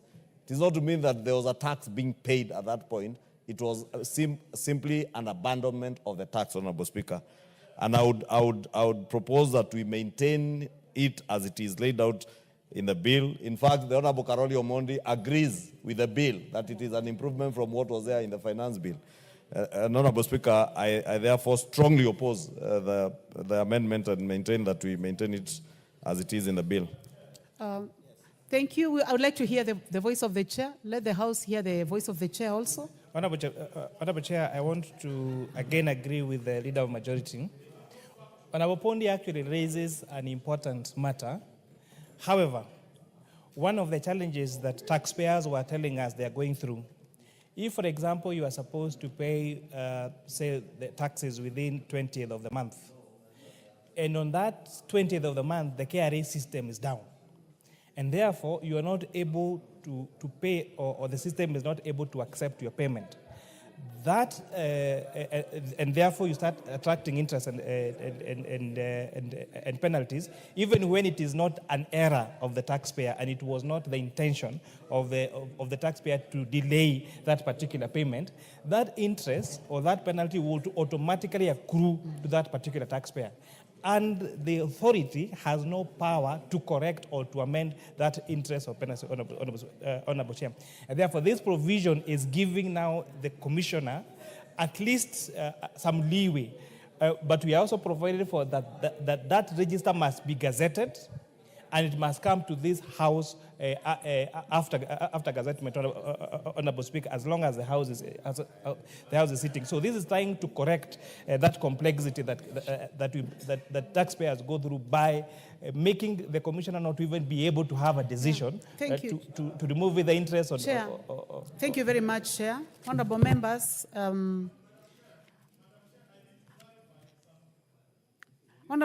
I would like to put this to the House to make a decision. Well, I give you 1 minute. Honorable Karoli, yes. But then we give you 1 minute. I'm sure you are looking at the clock. You have 5 minutes. Just give me 1 minute. Yes. If you read the current draft, 34F 2, the abandonment, the decision, if you read it, it says once the Commissioner communicates with the Cabinet Secretary, shall be deemed to be extinguished. In other words, the waiver has already been given even before the Gazette notice is brought to the House. And if you go further and you read paragraph 5B, even if we annul the Gazette notice, anything done without prejudice to the validity of that shall not be shall not be invalidated thereafter. In other words, this house is made completely a eunuch. We have nothing to do. Read it, it is there. So even if you disagree with me, let it go on record. What is being proposed here is unconstitutional. And let's not pretend about it. The power to tax rests with government, to tax Kenyans rests with this house. The power to forgive taxes rests with this house, no any other entity. That's the law. Honorable members, I now propose the question that clause 4 be amended as proposed by the Honorable Karoli Omondi. I now put the question that clause 4 be amended as proposed by the Honorable Karoli Omondi. Will as many as have that opinion say aye? Aye. Will as many as have a contrary opinion say nay? Nay. The nays have it. Honorable members, the Honorable John Kagusha is not in the House, and his amendment was proposing a deletion. So, honorable members, I will now proceed. I now put the question that clause 4, as amended, be part of the bill. Will as many as have that opinion say aye? Aye. I'm going to repeat. Okay, I now put the question that clause 4, as amended, be part of the bill. Will as many as have that opinion say aye? Aye. Will as many as have a contrary opinion say nay? The ayes have it. Clause 5. I propose the question that clause 5 be part of the bill. Chairman?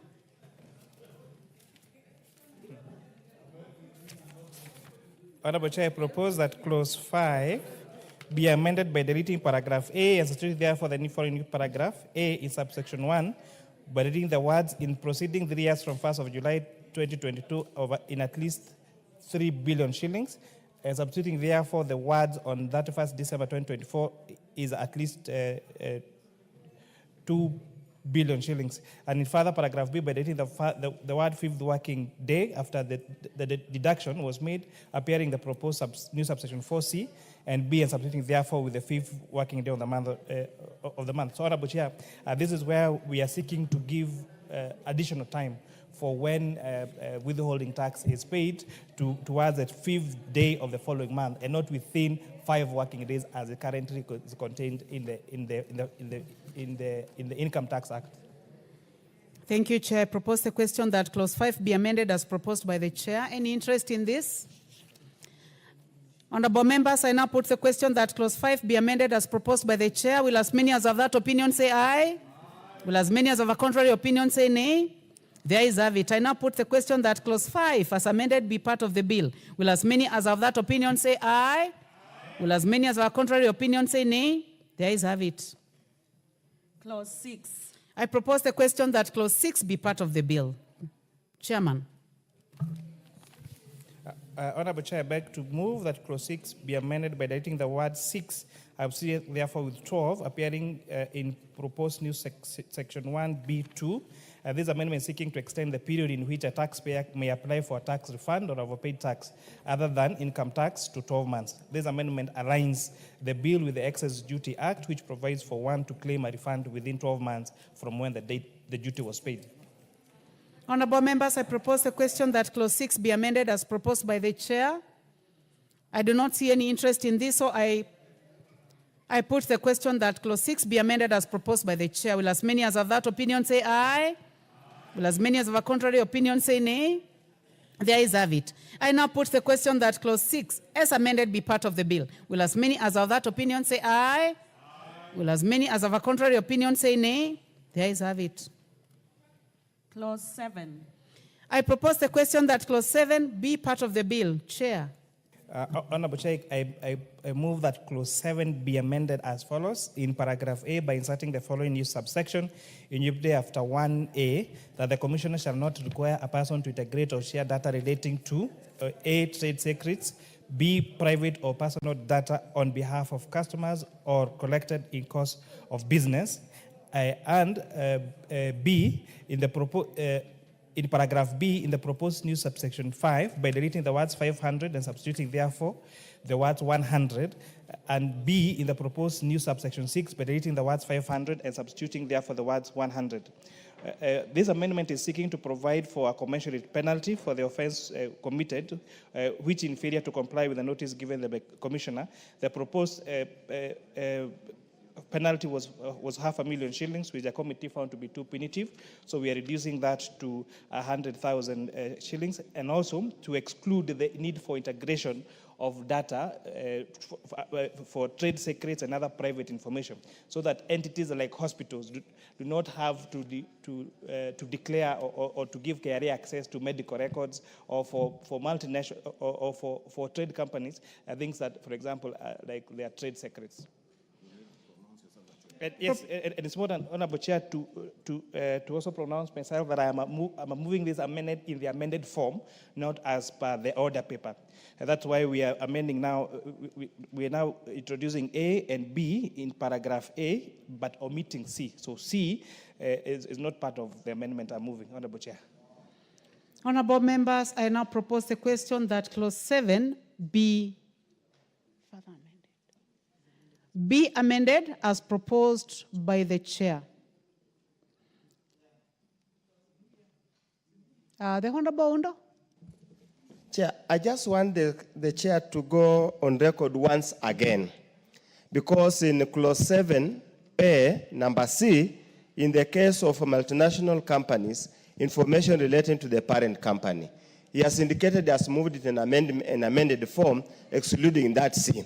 For record purposes, it needs to be very clear that that particular section has been omitted, so that we'll have no confusions here, because if it is retained, then we are trading on dangerous grounds, considering that we have got the, he has dropped it. Yeah, let's just go on record. We have no doubt about it. Yeah, for the record, he said it, that it is A and B, and C has been dropped. So, honorable members, I now put the question that clause 7 be amended as proposed by the chair. Will as many as have that opinion say aye? Will as many as have a contrary opinion say nay? There is have it. I now put the question that clause 7 as amended be part of the bill. Will as many as have that opinion say aye? Will as many as have a contrary opinion say nay? There is have it. Clauses 8, 9, and 10. I propose the question that clauses 8, 9, and 10 be part of the bill. There be no amendments. I now put the question that clauses 8, 9, and 10 be part of the bill. Will as many as have that opinion say aye? Will as many as have a contrary opinion say nay? There is have it. New clause 1A.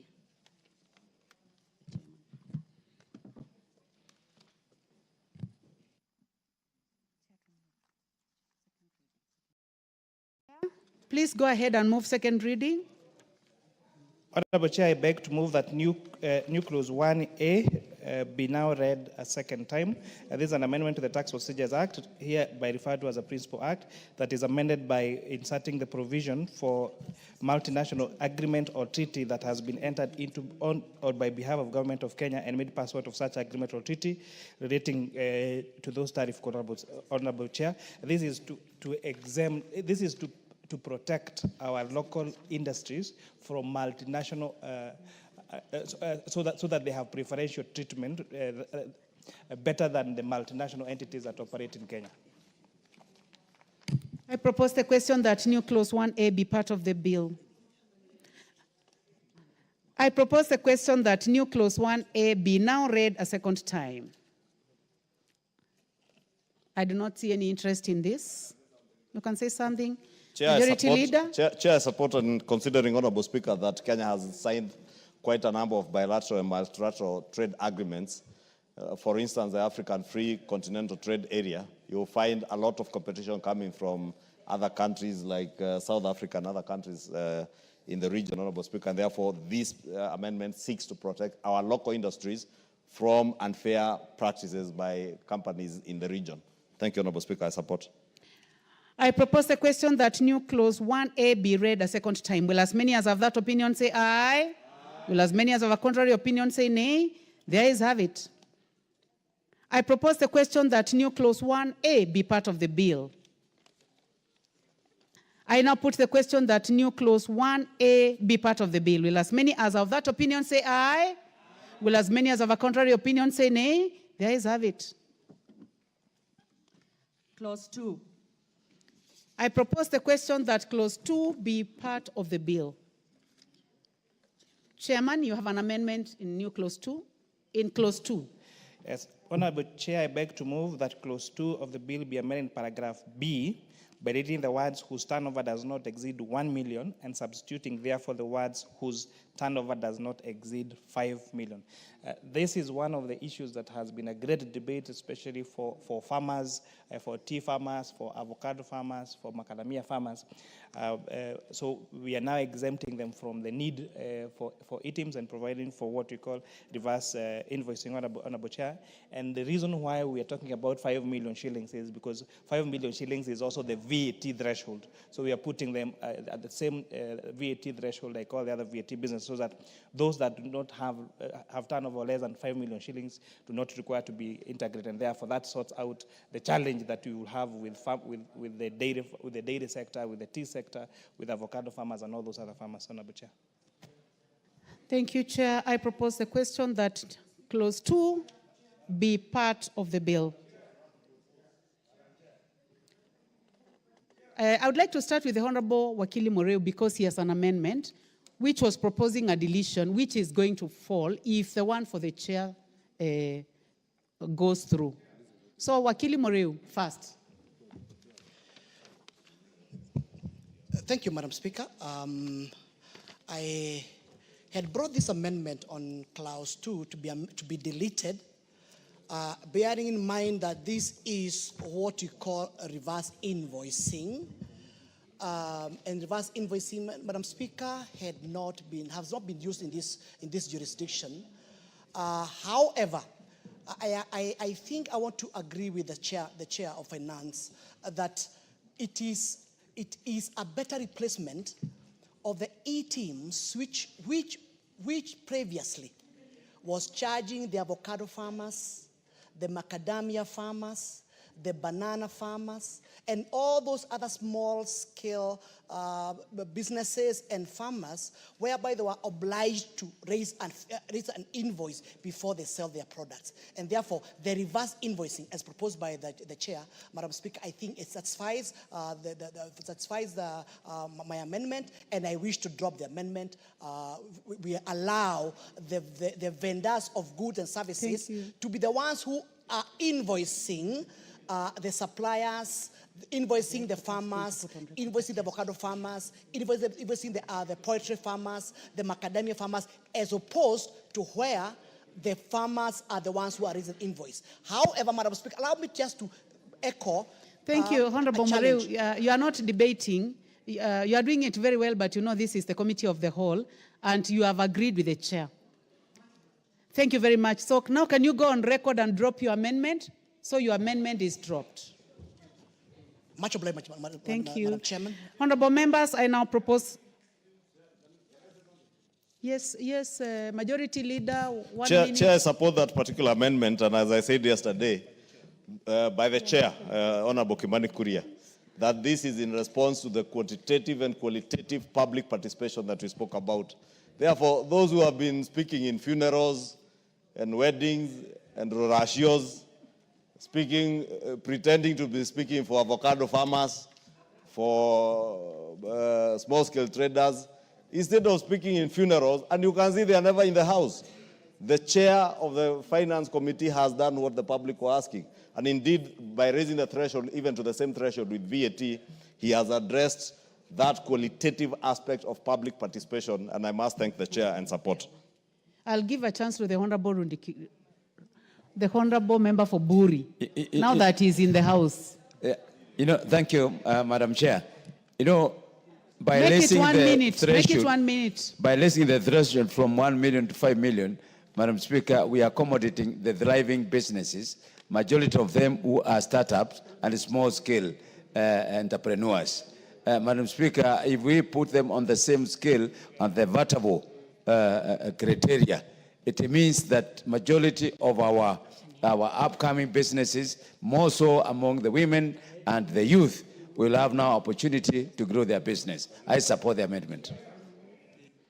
Honorable members, in the interest of time, I now put the question, which is clause 2, be amended as proposed by the chair. Will as many as have that opinion say aye?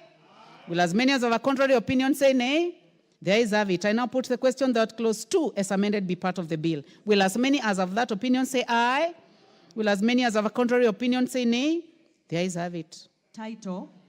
I propose the question that the title be the title of the bill. No amendment, so I now put the question that the title be the title of the bill. Will as many as have that opinion say aye? Will as many as have a contrary opinion say nay? There is have it. Clause 1. I propose the question that clause 1 be part of the bill. There be no amendment. I put the question that clause 1 be part of the bill. Will as many as have that opinion say aye? Will as many as have a contrary opinion say nay? There is have it. Honorable members, I would now like to call upon the mover to move reporting. Honorable Leader of Majority. Honorable Chairperson, I beg to move that the committee do report to the House its consideration of the Tax Procedures Amendment Number 2 Bill, National Assembly Bill Number 46 of 2024, and thereof with amendments. Thank you.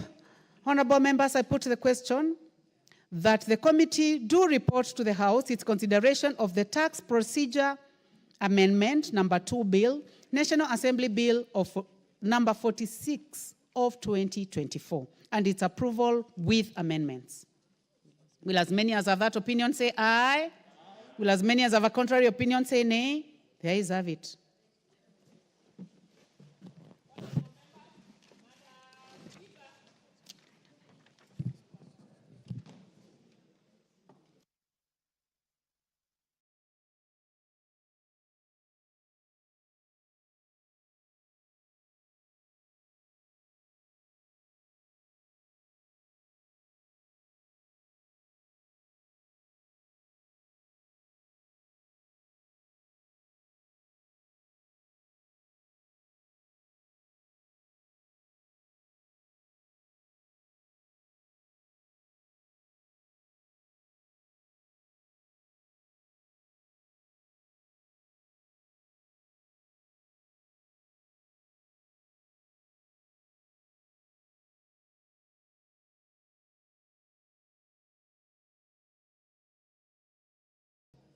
Honorable members, we'll start with the Statutory Instruments Amendment Bill, number 2 of 2023. Chairperson. Thank you, Honorable Speaker. Honorable Speaker, I beg to report that the Committee of the Whole House has considered the Senate amendments to the Statutory Instruments Amendment Bill, National Assembly Bill number 2 of 2023, and approved the same without amendments. Very well. Mover of the bill. Honorable Speaker, I beg to move that the House do agree with the committee in the said report. I also request the Honorable Kimani Ichung'wah to second this motion for agreement with the report of the Committee of the Whole House. I second. Very well. I will then propose a question, which is that the House do agree with the committee in the said report. Honorable members, I will defer the putting of the question on that report. We will then go to the next, which is the Tax Procedures Amendment Bill number 2, number 46 of 2024. Chairperson. Thank you, Honorable Speaker. Honorable Speaker, I beg to report that the Committee of the Whole House has considered the Tax Procedures Amendment number 2 Bill, National Assembly Bill number 46 of 2024, and approved the same with amendments. Mover. Honorable Speaker, I beg to move that this House do agree with the report of the Committee of the Whole House on its consideration of the Tax Procedures Amendment number 2 Bill, National Assembly Bill number 46 of 2024. And I also request the Honorable Donya to second the motion. Honorable Doris.